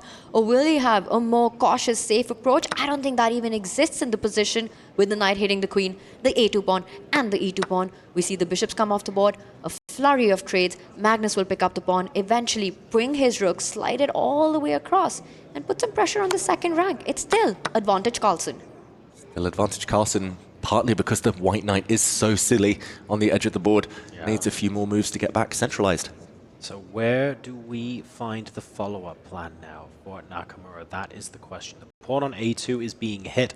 The white knight on a4 looks a bit silly, like you just mentioned, David. There are a couple of problems to try and solve in this position. It is very much savable, very much possible to turn it around, but I think we're also reliant here on a little bit of inaccuracy from Carlsen, who still appears to hold the upper hand. And there we go. Hikaru goes and pins the black bishop. Very logical move. Also hitting black's a5 pawn. But how can Carlsen react? That's the big question. Does he have the opportunity to go and grab a pawn on a2, or does he have something even better? Well, Hikaru's also setting up another trick, right? You're hitting queen takes pawn, but that knight that we were earlier highlighting is headed to a big square. Knight b6, knight d7. He's just pinned Magnus's bishop on f8. And I think he's coming for that bishop. That knight could jump there by a c5 or b6, threatening knight d7, asking some questions to Carlsen. What do you have in mind as defense? Big pin on that black bishop. The white knight has to get into the game. It's that simple. Without the knight, you're playing a piece down. That knight might never get another opportunity. Was looking for ways to maybe try and dissuade that pin with a pin of our own. If the knight comes into c5, for example, can you get away with playing queen a7? But the rook on f1 protects f2, so unfortunately, as much as I want it to be, that's an empty threat. Magnus trying to break the pin with the queen trade. He's done the hard work. He's won a pawn. And I don't think Hikaru can contemplate that queen exchange. There we go. He keeps the queens on the board. Still, the white knight is headed towards more healthy pastures. Can Magnus deal with that? The white rook not able to get into the game. That's the key. Yeah, if you pick up that rook and put it on the 8th rank, it's game over for Magnus Carlsen. But that's Right. far, far away from that. This is a dance between the queen and the knight against black's king and bishop on the 8th rank. And Magnus Carlsen has one move to stop that idea, to stop that knight from coming into the game. How do you invest that move? Maybe the black rook can improve. You can't move the bishop anyway. The queen is needed as a defender. He goes pawn hunting, very logical. Hikaru can't really save that pawn long term. That's another issue. No, it's very tempting, of course, to go after that pawn, and it looks very vulnerable. The eval bar really wanted us to play rook d2 there to stop the knight coming in, a bit of a prophylactic move, trying to stop white's plans in their tracks. But this makes so much sense. I think what Magnus is saying is, you bring your knight in, I'm just going pawn grabbing there. I'll have 2 connected passes. My queen does a beautiful job of defending everything on the last rank. We're going to see this being played out. Right. Is Magnus about to get greedy? That might just give Hikaru's rook the time to join the party to get into the attack. Oh, maybe we show this because big moment for Magnus Carlsen. He's got almost a 2-minute advantage, but it's not going to be straightforward to convert here. If he does take that white pawn, goes 2 pawns up, suddenly look at the bar, it would have shifted. We're looking at the green analysis board, the white rook shifts across, and if black takes a timeout now, for example, pushes a pawn, knight takes bishop is one idea, the queen recaptures, and the white rook pins, wins the black queen. Game over. Hikaru with a huge counter-attacking idea on the board. Ooh, Magnus, instead he forced the white knight to make a decision. He does not go greedy in that position with all the dangers that existed. Instead, we see a trade-off, and that's just Magnus with what looks like a very healthy extra pawn in the position. You know, you could also sacrifice it at a4, b pawn moving up the board, complete control of the d-line, and with the knights gone, the attack looks a lot less menacing. Hikaru hitting himself in the head just as he did yesterday in one of his matches. Look at this, a queen trade.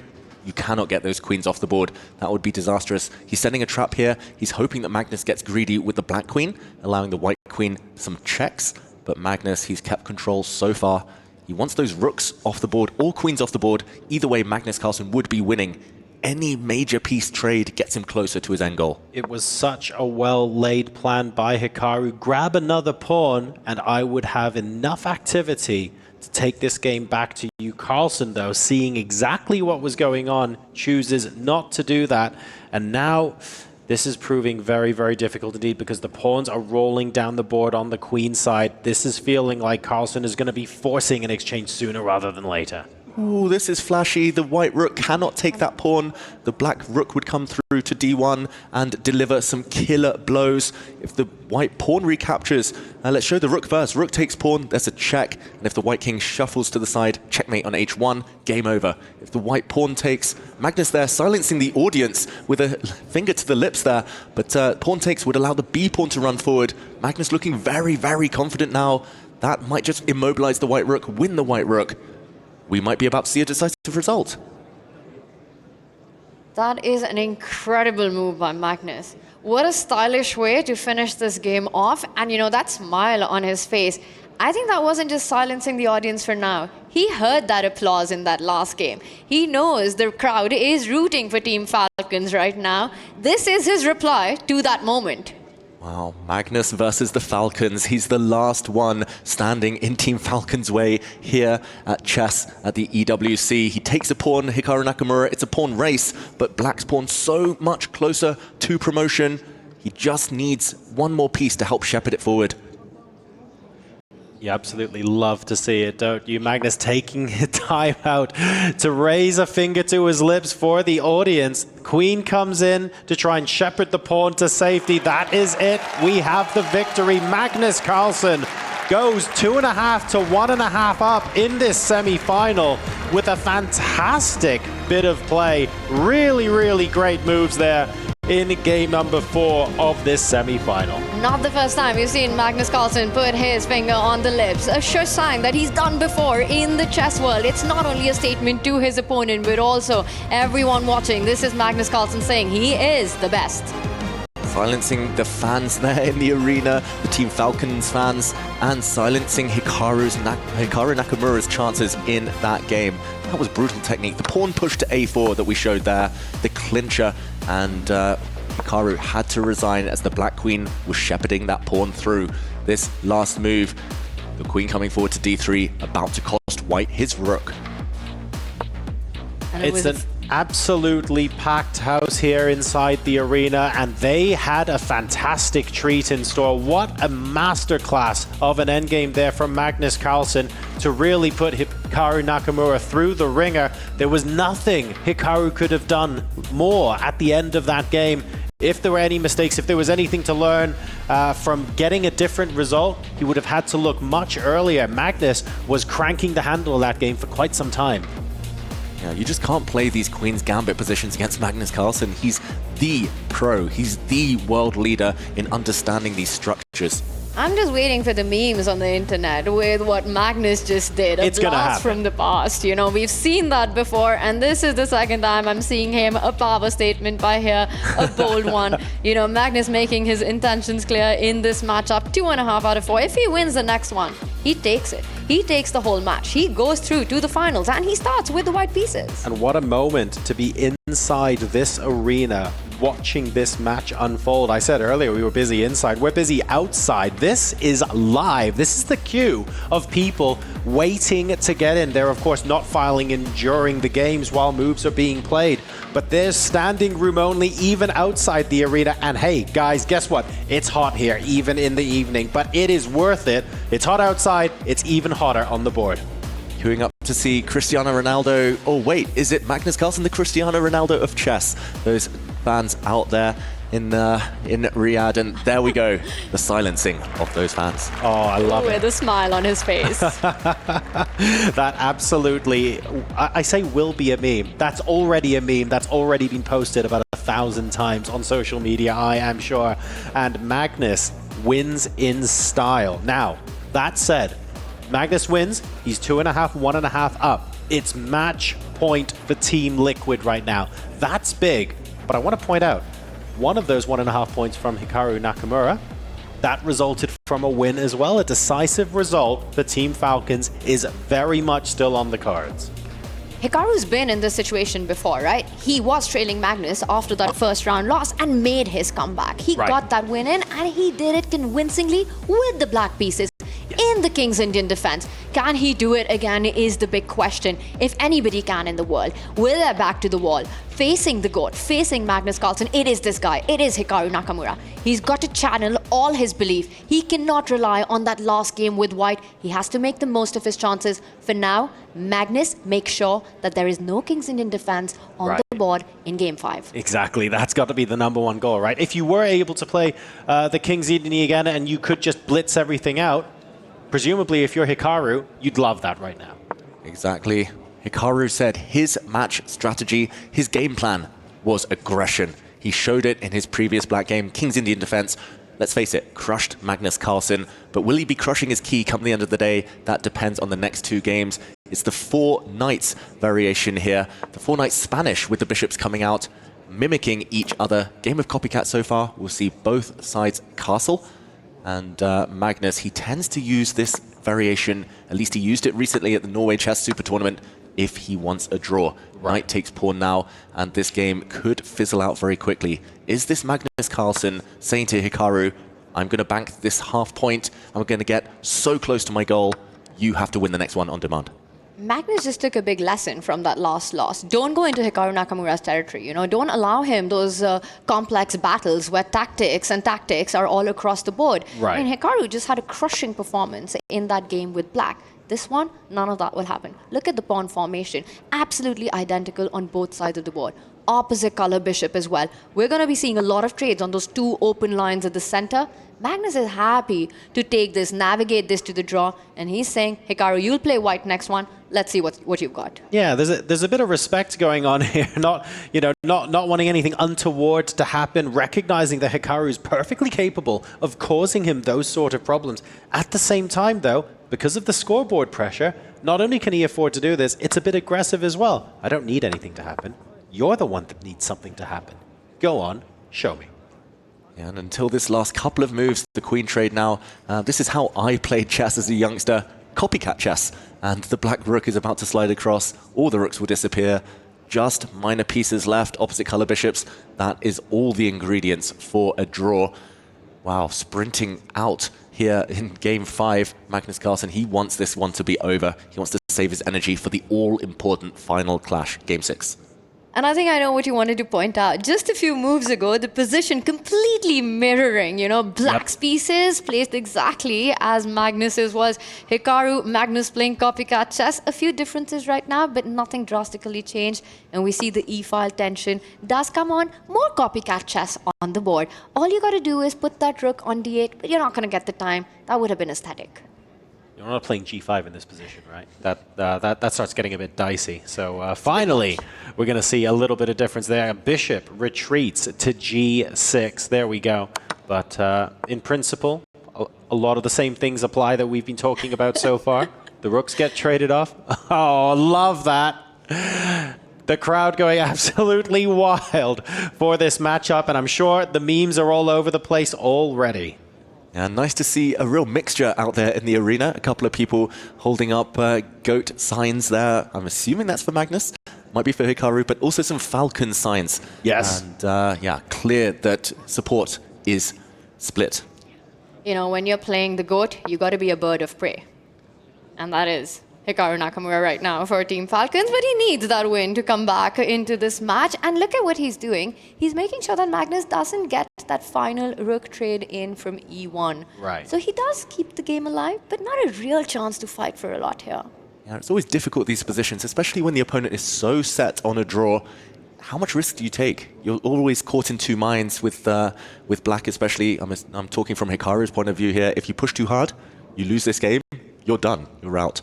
If you agree to the draw, if you just calmly guide the game towards simplifications, more trades, a draw, fine. But you have to win with white in the last one. How much energy do you expend? That's the big question.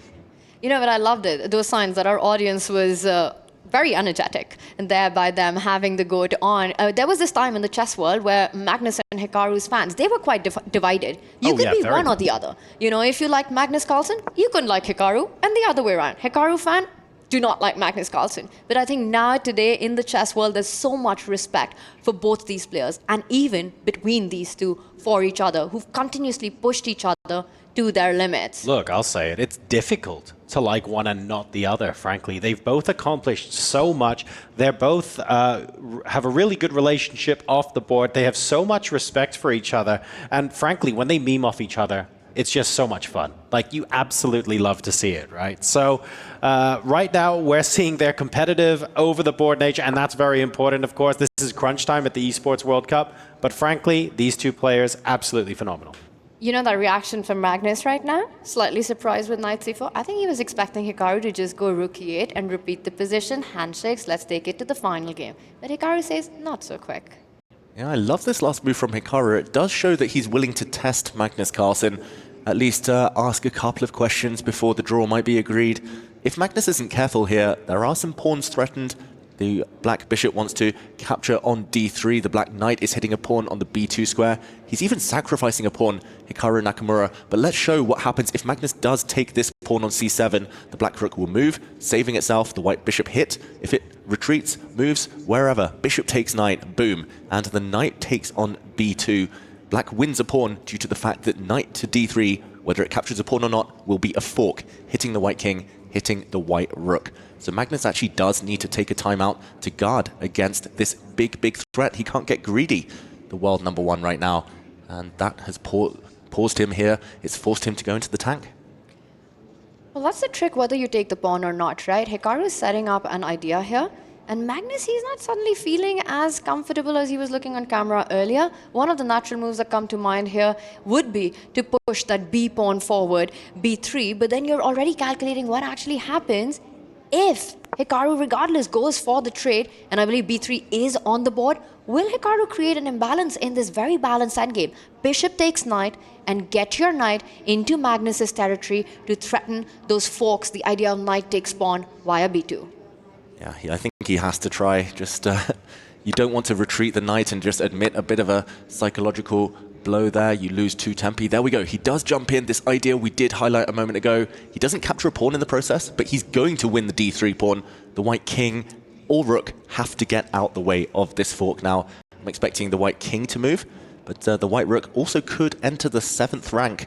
Magnus with a couple of questions. It's not as dead drawn as we were predicting. Yeah, we've got some very interesting questions to be asked. Counter aggression here by the looks of things. Rook coming into e7, king getting out of the way via g3. And those moves happened very, very quickly. We just have to point out, Hikaru's gone down a line that's likely to end in a draw now. But Hikaru, we blitzed past it. He had a very strong opportunity. If we just rewind, he could have given a check from the other direction. Knight to d1 check. And if the white king moves, knight takes pawn. Now the white rook cannot take on c7, for example, as there would be a nasty fork in the air. Ooh. It's a 3-4 move variation, but this was a missed opportunity for Hikaru, and instead, looking back at the game now, it looks like hungry hippos, the players just munching on each other's pawns, and the game likely to now end in a draw. I don't think either player realized what they just missed. You know, you pick up the pawn that's hanging, but there's, hey, another one there on the board. And for Hikaru, he's absolutely not aware of this. No. I mean, you could tell, because if either Magnus or Hikaru were aware of it, they'd be, we'd be seeing the heads shaking. We'd visibly see the frustration. Maybe the head smash. Exactly. Missed opportunities. Even Carlsen, when he misses an opportunity, even if he's winning, if he spots he played a bad move, 2 moves later, you can see the frustration on his face. There's none of that right now. I don't think either player saw it. Wow, and it does show they are mortal. They are human, these two players, despite how fantastic and consistent their results are. I'm going to say one small word of caution. Hikaru is the one who has to be a bit on alert here, just because his pawns are split. There we go, he pushes one forward. He's going to try and trade off the whole of the queen side, the whole of the left flank. White's king is slightly more advanced than the black king as well, so Magnus is the only one who can win this endgame, but ultimately, with correct defense, should be level now. And the good point is that the clocks are level as well. So Magnus will not be able to play on that time advantage, because these endgames, you know, you're down to that minute, 2 minutes on the clock, the pressure builds up, you keep holding it until you can't against Magnus Carlsen. We've seen that storyline, but I think this one, a player like Hikaru, he's got this. He does go on the attack, puts pressure on the b3 pawn, and I think we might see even more trades. Rook takes pawn, but something annoys Hikaru. Do get a little bit worried sometimes, though, because you're right. You can keep piling the pressure on, especially when your opponent doesn't have very much time on the clock. I feel like, especially in classical chess, Carlsen can do that when his opponent still has an hour on the clock.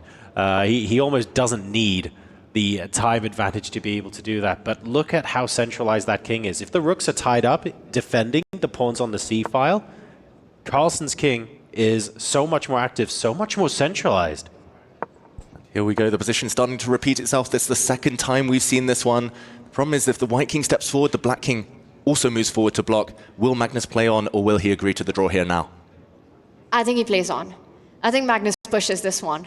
With 5 minutes on the clock, if he slides the rook over, that is a draw offer. But Magnus knows it's risk-free. King super active, rook super active. Ooh. He's going to play this. He's thinking about it, isn't he? He's going to play this. Look at him. I don't know. He wanted the draw. Oh, and a draw it is. All right, game number 5 of this semi-final is in the books, but you saw the scores on your screen. Magnus Carlsen, 3. Hikaru Nakamura, 2. And that means we enter a must-win situation for Team Falcons if they want to take this to an Armageddon and have their finals hopes alive for Hikaru Nakamura. Teammate Alireza Firouzja already waiting for them in the grand final.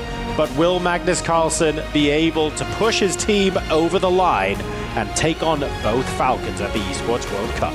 Fascinating there. Hikaru wasn't analyzing the game that just finished. He was analyzing his previous white game. He gets white in the final one, must-win situation. He's looking for improvements over what happened in the past. That was a sneak peek into Hikaru Nakamura's preparation for this final game between these two players. Will Hikaru be able to take it into the tie breaks? Alireza said it, right? He hopes, he's rooting for his teammate. Exactly. If Hikaru makes it, Falcons, they are guaranteed the championship if it's Hikaru versus Alireza. But for that to even become a reality, first, Hikaru has to win this next game. He has to force the Armageddon. Magnus needs only a draw, but he starts with the black pieces. Yes, indeed. So we've got several results we can play for here. Magnus Carlsen, of course, can win and take it all. He can draw and take it all, because a draw is all he needs. And if Hikaru Nakamura wins, well, then we go to Armageddon. And once again, either player can win. So it's interesting. It's a chess game where we're playing for 4 results. I didn't think that could happen. It's a chess game, but Magnus also loves playing those odds, and by taking this draw, he's banked an Armageddon. We should mention that. Magnus is guaranteed to play at least the next game, maybe another, for a shot at the finals. Hikaru, it's all about here and now. He has to play on the front foot. He has to use that word that he dropped earlier, aggression. And we see another Queen's Gambit. I'm very surprised we've gone into this. We did see that sneak peek of Hikaru Nakamura looking at the computer, looking at what he should have done in the previous game, in game 4 of this Catalan, but Magnus switches up the order this time, switches the variation. He opens the position by taking on c4. This is known as the most rock-solid variation as black, but the game is guaranteed to go on for a long time, and that is what Hikaru is hoping for. Rock solid is not what you want to hear as Hikaru Nakamura at the moment, but he's playing quickly, he's playing confidently, these moves getting blitzed out. Players, of course, they are very, very familiar with this by now. It's an opening we've seen so many times in the Esports World Cup and in this match.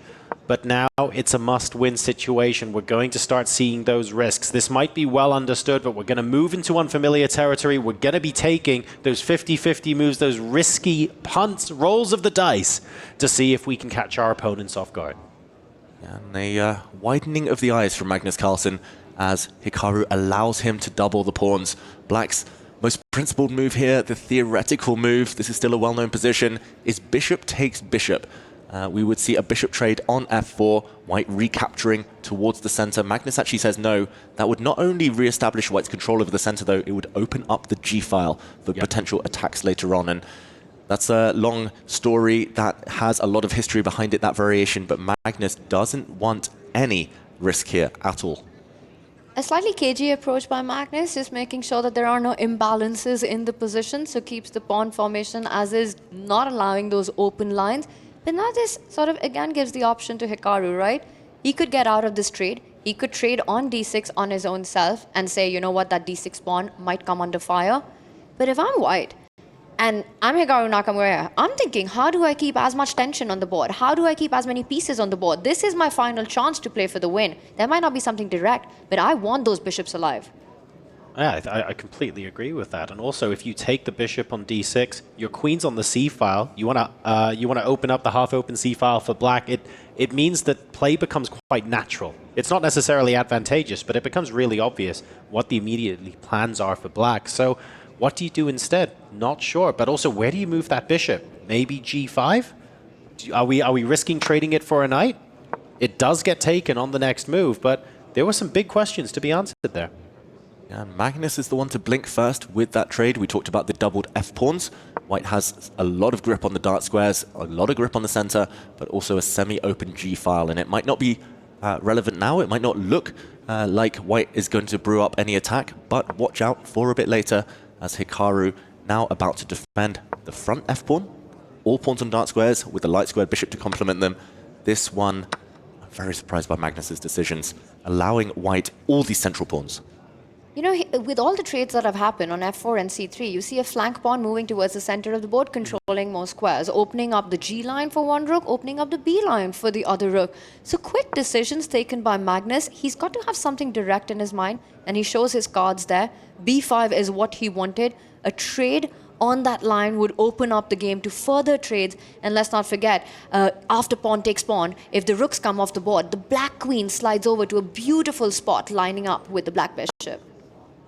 Here we go. Hikaru tries to break the structure. If we do see a trade on the c4 square, black is left with a backward c-pawn. It's very committal from Magnus Carlsen. Eval bar shows small edge for white. I think this is a dream for Hikaru in most chess circumstances, but to win on demand, still a big ask. And of course, the bishop defending the pawn on b5, so you could technically take the pawn on a4, and there's no immediate counter. But of course, in the long run, that's just a big weakness. With the major pieces, there should be a way to recapture. So we're not too worried about that at this moment in time.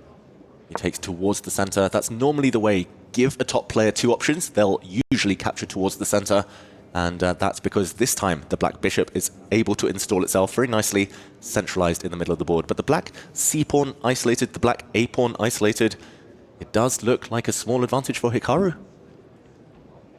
It's very interesting, this position is, with the pawn formation that white has right now, and it looks very solid. You control all those dark squares, but Magnus, he's got the control on the e4 and the d5 square. In fact, Hikaru is inviting the knight to jump to the center of the board, attacking the queen with tempo. Magnus, though, not rushing with that. He's trying to calculate what happens, how would the follow-up be, and also some better options. Maybe get the rook to the open line, improve the position of the queen. Yeah, very interesting, this provocative move there from Hikaru, hoping for a queen trade, hoping for the black knight to leap forward. It actually retreats, and not only would the black knight step back, the queen does the same. And he's kind of decentralized the black knight in the process. Watch out, there might be the white knight jumping towards the g5 square, the white queen on a nice diagonal, and that has just been prevented. But now we're in a position where if you need to sit here and come up with plans as white, you can see there's a target on c7. There's an open b file potentially for you to try and take. The knight on d7 is defending against it, but there's a potential outpost, a fairly juicy one on e5 that you might want to take in the long run as well. None of these are game-winning strategies, but they're all very concrete ideas that you can see just from looking at the position for a couple of moments. So from a clarification point of view, it feels like Hikaru now has an easier time than he did maybe 5 moves ago. I feel you're absolutely right on that. But I think if you have to win, you have to make some breakthroughs, some big committal moves. You need to find those concrete lines. It's about checks, captures, and threats. No checks on the board, no captures on the board. I do see a move for Hikaru that creates a threat on the board that I'd have on my radar. That e-pawn moving forward, e4, hitting the bishop, creating this big center. Yes, it's committal. Those pawns can be attacked, but they also come with ideas of their own, right? You gain so much space, and I wonder if we might see that play out. Yeah, I think Hikaru in a must-win situation, very tempted. I think usually he wouldn't push that because it is very committal and could backfire due to how weakening it is. The white pawn's very loose there, waving to the audience back from our commentary booth. Instead, he plays a very non-committal move, very natural move. He sidesteps with his rook, but now black is ready. Black is one move away from striking out, pushing that backward c-pawn to c5. A trade of that pawn would spell the beginning of a simplification process. Maybe now is the moment. The white queen is slid across to attack the a6 pawn, but that one doesn't look like the most relevant pawn either way. Magnus, small window of opportunity here for him maybe. Will he sacrifice the pawn for that activity to free up his pieces with c5? But that's a big decision to make. When you need only a draw to go through, you're basically creating a lifelong imbalance, and then you have to go on to prove your initiative for the pawn that's given up. He does have another option. He could push that pawn one step forward and then think about going c5 on the next move. Pawn to a5, save the one the white queen is looking at. Very, very natural. But, that would give Hikaru again the opportunity to push forward in the center. And 6 minutes plays 6 minutes 20. Magnus sacrifices a pawn. Hikaru reacts on the camera there. Big decision. Big one from Magnus. Absolutely spot on. And you can tell from the facial expression that you just saw from Hikaru, he's going, okay, this is interesting. Maybe he wasn't expecting that as a default response. Let's do a quick bit of calculation. 6 minutes and 5 seconds apiece on the clock at the moment, so no major time advantage for either player to speak of right now. This could be one of those scenarios, and it's very scary, where you say, okay, if you're going to let me take the pawn, I'm going to have to test it out. I'm going to have to take it and see what happens. And talking of seeing what happens, let's see what might happen. We're looking at the analysis board, actually in sync. Hikaru ends up playing this move, queen takes pawn, and now Magnus has multiple options. He can push forward with his pawn, creating a passer. That c-pawn, super strong, and the white queen on a6, almost like Magnus's queen on a6 earlier in the day, could well get trapped. There's ideas of the black rook sliding across to a8 and picking off the white a4 pawn at the very minimum. And there we go. We actually do see this come to pass. Black with a big threat of rook to a8. Hikaru needs to get his queen out, evacuate her ASAP. These flank pawns, when it comes to queen attacking them, are like a mousetrap. We've seen it happen with the B pawn, and we see it happen with the A pawn. You invite the queen over, pick up material. The moment they do that, you shut the mousetrap door and say there's no way home. And right now, you have to be careful about not losing that queen. An idea that Hikaru used to win that game too. But right now, Magnus is the one threatening it. This will be revenge at a meta level if he gets it done. Exactly. Massive momentum shift either way. Magnus willing to throw a pawn away just to create this very powerful pawn on c4 and to try and trap the white queen. Hikaru wasn't expecting this, that's for sure. And for the first time in this all-important game, Hikaru Nakamura is about to go over a minute below Magnus Carlsen as well. So they were more or less neck and neck for quite a lot of the middle game. Now we're settling in for a deep think, and Magnus will be keeping half an eye on that, looking to use it if we get into an endgame. This is Magnus playing with fire, you know, needing only a draw. He could have held on to his material. He didn't have to do it. He's voluntarily given it. And there's no direct path to equality here. Yes, you're threatening the rook move, and maybe if white's not careful, there might be a direct path to equality. The rook shuffling around on the A line and the B line and the A line, you know, causing some problems to that white queen. There's some big brain chess here going on. I mean, just giving up a pawn, pushing your own pawn to C4, playing for initiative, incredible stuff. And there's a lot beneath the surface here, a lot of calculation that needs to be done. How does Hikaru get his queen out? How does he save his extra pawn in the process? A few big questions. He does find a safe square for Her Majesty there, but given a question mark by the computer, eval bar sliding in Magnus's favor, the queen is forced away, forced back. She's done a lot of steps, a lot of work in the last few moves, but it might be Magnus's queen that's about to come out. The black pieces swarming forward. And he puts it at a beautiful square because it might look like he's only eyeing that A4 pawn. And look at the way Magnus just leans in. You know, he's smelling it. He's sensing it. The rook can double down on that A line. You've given up a pawn but opened a file to get to your opponent's pawn. He first defends C4, rook A6 coming up next. Magnus going to target that extra pawn. Now you can see that white pawn. Yes, it's a pass pawn on A4, but it's so difficult without anything else to back it up. The major pieces for Magnus Carlsen, so straightforward. In addition, we've got a discovered attack on the E4 pawn as well, which just got pushed, which is why you see D5 to try and prevent the queen from just picking that up. And Hikaru's queen swings back across to H3. Wow, Magnus reacted to that one. Unexpected, the longest possible move in chess. A queen sliding from one side of the board to the other, but hitting the black knight in the process. Big question for Magnus. Does he put his knight, does he adopt it on a passive square, defensive square, or does he try to leap it forward into the white camp? That's the more ambitious one. The more defensive one would be back near the black king, for example. Magnus, he's going to show us a lot in this next move. What is his mood? Is he going to try and bank this with the draw? Is he going to go forward on the offensive? Knight on F8, there's no mate. Knight on D3, and you're free. Which choice will he make in this one? Will he be free to play for a win, Magnus Carlsen, or will he make sure that at least one of his pieces stays close to that king, you know, just being a great defender there? And I'm going to point out, wherever the knight moves, Hikaru will pick up the D5 pawn while he chooses a different route there, comes to the center of the board. Now that it's attacked, knight E4 incoming. But there are tricks in the position. The white queen is eyeing the black rook. Rook takes pawn on the board. Queen takes rook, queen takes rook, queen takes rook. Yeah, big problem here. If the black queen had moved away, the white queen would have swooped in and captured on C8. That's almost like checkers. Let's just do a quick backtrack on our analysis board. The green board on the right of your screens. Queen takes D5 here. Huge blunder avoided by Magnus Carlsen because queen takes rook on C8. Check. And queen takes A6. Both black rooks fall in one fell swoop.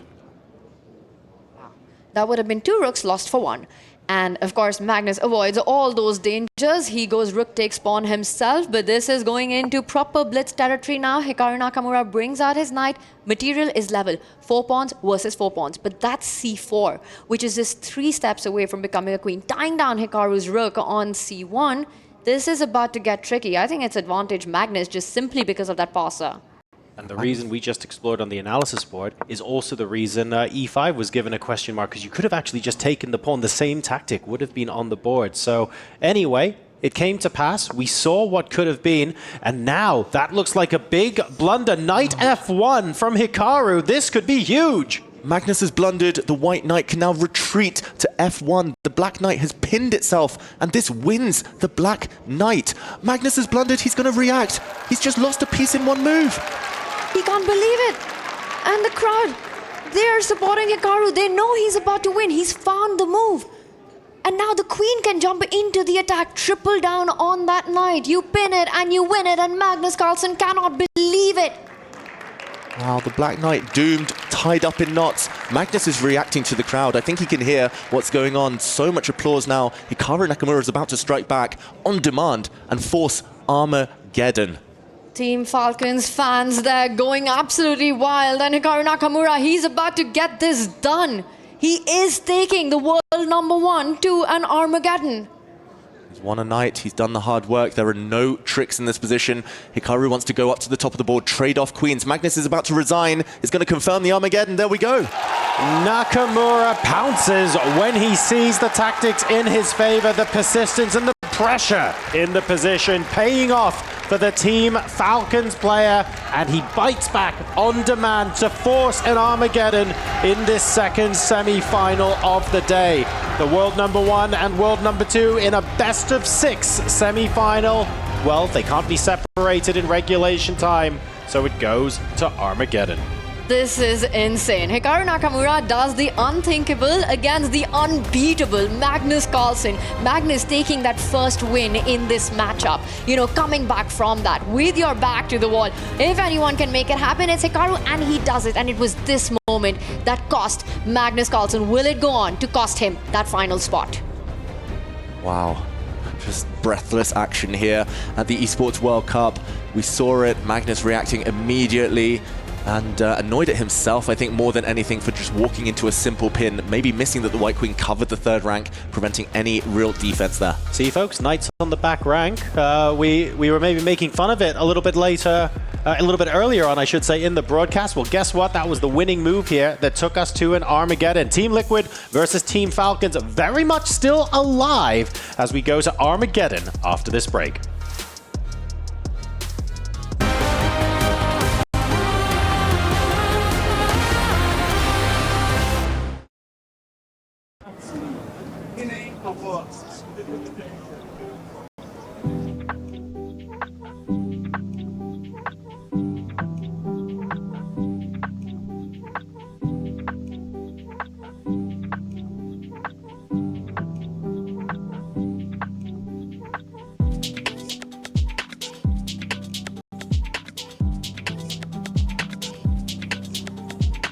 Trevor, outside the SNB arena where Hikaru is currently taking on Magnus Carlsen, I'm going to see if I can speak to some of the fans here. Can I find anybody to chat? Would you like to speak about the... No? Would anybody like to chat? No. Would you like to chat? Come on. Sure. Okay, perfect. Hi, my name's Trevor. What's your name? My pleasure. Nice. And your name is? My name's Omar. Omar, fantastic. Okay, Omar, Trevor. What is this queue? This queue is for the semifinal game between Magnus Carlsen and Hikaru Nakamura. That's amazing. Okay, so you're at the Esports World Cup. First of all, I'm waiting for this. Who do you want to win? Hikaru, obviously. Yeah, Team Falcons. That's it. Okay, Team Falcons. Yeah, they're nervous of the camera. They're nervous of the camera. Omar, this is insane support. How exciting is it having chess at the Esports World Cup? Oh, it's absolutely wonderful. Basically, it's the highest level of chess possible. You've got the world's ranked 1 and 2 playing inside. It should have been the final. It should have been the final, really. But I'm actually very happy about the inclusivity that they've done and brought chess in as an esport. So I'm very happy about that. Can you believe we found the next analyst for chess? Okay, one last question. I'm a nerd. My nickname is Quickshot. I come from normal video games. All right. This is new to me. Okay. Do you play normal video games? And like, what are the games would you be supporting here? Oh, God. The games that I like, they're not really competitive. So I like a lot of Metal Gear sneaking games, you know, the PlayStation 2 era, you know, a bit of retro gaming also. Okay, but you have to watch one other game. Which other game are you going to come to watch at EWC? Oh, definitely Counter-Strike. Yeah. Perfect. We'll go. There we go. Counter-Strike. Omar, thank you so much. I sincerely hope you get in. It looks like people are moving. Don't lose your spot. Don't lose your spot. If you're allowed in, you should go. You should absolutely go. They're going in to watch the tournament. We'll go back to the games.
Welcome to the most exciting format in chess, Armageddon, the ultimate tiebreaker. Armageddon grants White more time on the clock, but in return, White must win.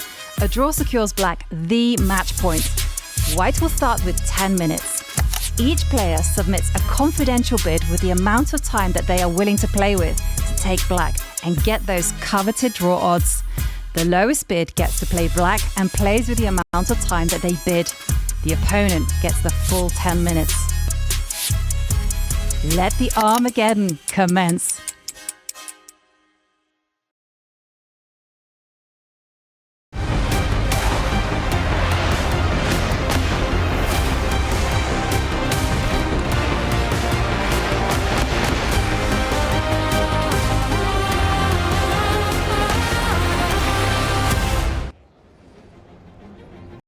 World number 1, the world number 2.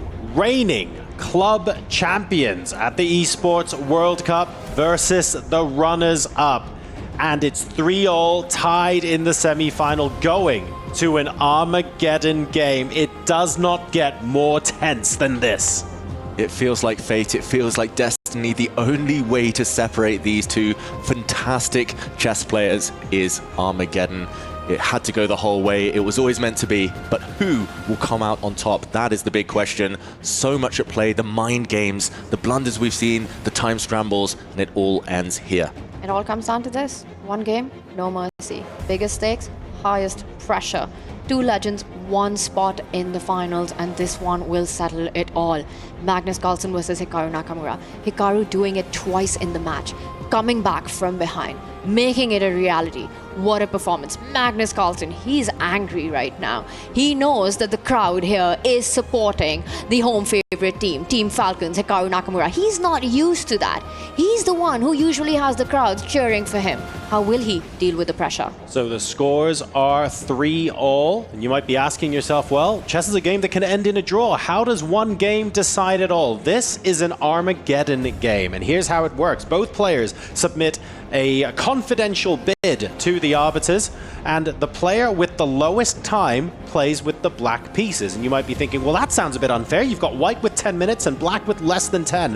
How does that make things interesting? We'll tell you how. It's because they've got draw odds. Black plays with less time, but all they have to do is secure a draw. If the game ends in a draw, that counts as a win for black. So there's extra pressure because the player who starts with white, who has 10 minutes, has to win the game to progress. And we can now reveal that the bidding process is complete, and the player who will play black in the Armageddon game is Hikaru Nakamura, who doesn't just go into the 6-minute territory. He bid 6 minutes and 12 seconds. He absolutely was determined to play with the black pieces here, and that gives him draw odds. Wow, that is a statement. That shows confidence. He just won a game with the white pieces on demand, not backing himself to do it again, being so insistent that he takes black, backing himself to hold the draw, but taking only 60% of his opponent's time. Wow, will he regret that, Tanya? 6-12. That is insane. That is nuts. That's absolutely desperate to get the black pieces. We've spoken about this, you know, here at the EWC. Anything below 7. How low can you go? Anything below that mark should not be legal. If anyone can do it, it's got to be the speed monsters. It's got to be the speed demons, right? Hikaru Nakamura is one of the players who can pull it off. Needs only a draw to book his spot into the finals. But will it be too less of a time to make that happen? You have to imagine that if any players can do it, it'll be one of the Team Falcons players who are the fastest with the mouse here, arguably. So here we go. This is the Armageddon game. King's Indian defense being deployed. King's Indian Part 2 after Hikaru won earlier with the black pieces in this opening. And we see the bayonet attack here from Magnus Carlsen, one of the most trendy variations in this opening. Blocked center, white playing on the queen side, black most likely later playing on the king side. Anyone's game, but quick moves from Hikaru. He's only spent a few seconds up to this point. And after this sudden death Armageddon, a key will be crushed. Will it be Team Liquid's or will it be Hikaru's key right now? There is so much that rides on this final Armageddon of the day, and Hikaru does what King's Indian defense requires. He's got the pawn storm going on that right flank towards Magnus's king. This is game on. It starts looking scary, this position. F4, G5, 8-6, all of that coming up the board. Yeah, the Black Pawn Storm, as we call it, the King's Indian trademark. Hikaru looks locked in, looks super focused. And Magnus is the first to go into the tank. He's burned over a minute of his time. He asked for this opening. Very brave from Magnus this time to go into an opening he's already lost in this match. But there we go. The White Knight jumping forward is another typical motif in this opening. Also typical of Carlsen. You lost in this opening. That's fine. I want another go. I want another bite at the cherry. I want to make things right. He's not afraid of that challenge. He's not afraid, and it looks like if you go by the evaluation bar, it's a great opening decision by him what he's gone. But usually in the King's Indian defense, the evaluation bar does not tell the full story. It very often gives an advantage to White, but the position is so complex, so dynamic, where Black's going for the attack, White aiming for that E6 square, ideas on the Queen's side.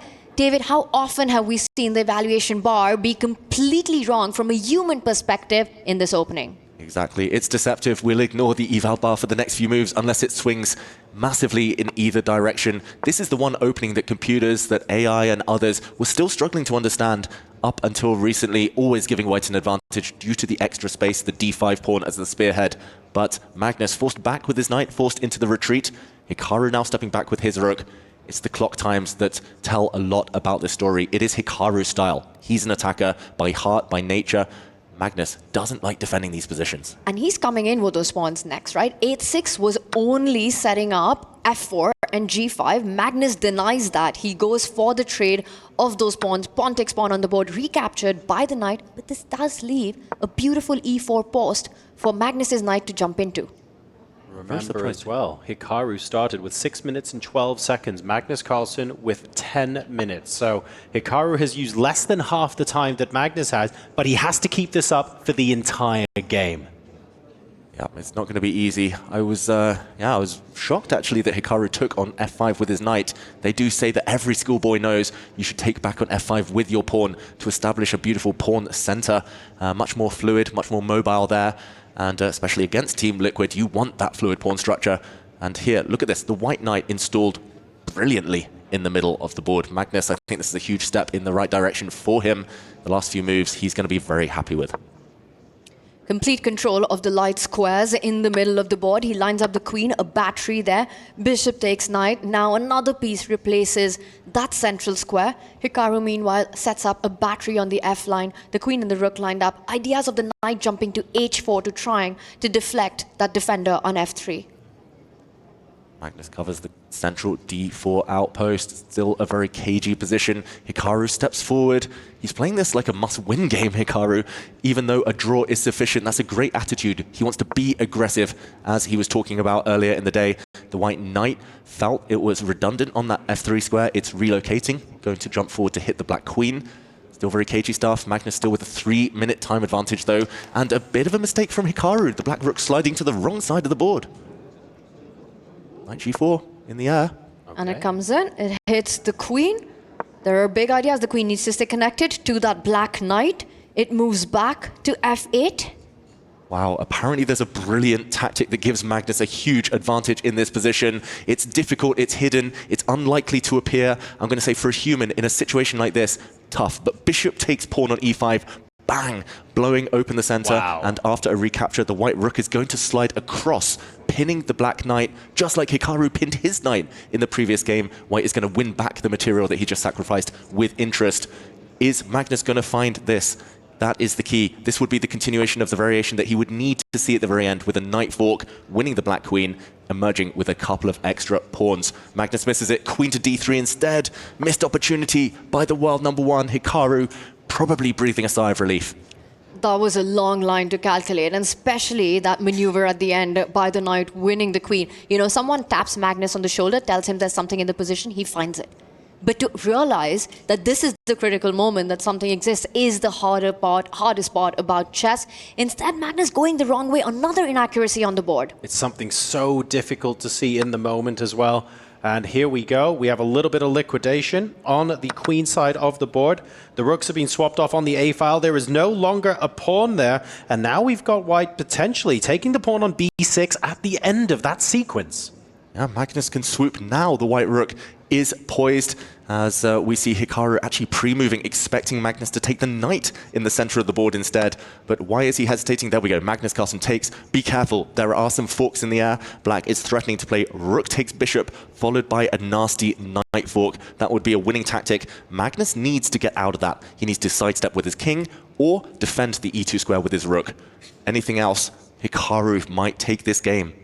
And the time situation is beginning to get better and better for Hikaru Nakamura. He's down to 4 minutes flat. Magnus Carlsen, though, 5:45. Yes, he's still ahead, but that difference between those two times, which started at nearly 4 minutes, is now closer to 1. But Magnus needs to be super careful. He could be lost in one move. He needs to find a good way to stop this trap that has been set up. He moves his king, sidesteps any forks, and there we have Hikaru Nakamura with his decision, stepping in with the rook to the second rank, now threatening a checkmate in one. Queen takes pawn. Fight is on. Magnus on the defense. Checkmate threatened. Magnus needs to defend against this, needs to hold the gate. He retreats his knight. Not a happy move. The knight misplaced on the first rank, but out of necessity there. Long-term, Magnus is doing very well. Strategically, Magnus has the advantage. If he can get the queens off, he's loving life. Hikaru, though, going on the attack yet again, creating threats, and wow, Hikaru's trapped his own rook. The white queen retreating. That black rook has no escape squares. He missed it. He completely missed the shot, and Magnus on top of things. He knows it. Queen takes rook. You've got nowhere to hide. If you put that on e2, bishop takes knight. Get rid of the defender. You have no time to capture the knight on d1, Hikaru Nakamura. What a miss. Rook b8 coming in as well. It's not only attacking the queen, but about to win Hikaru's queen, and Hikaru panicking there.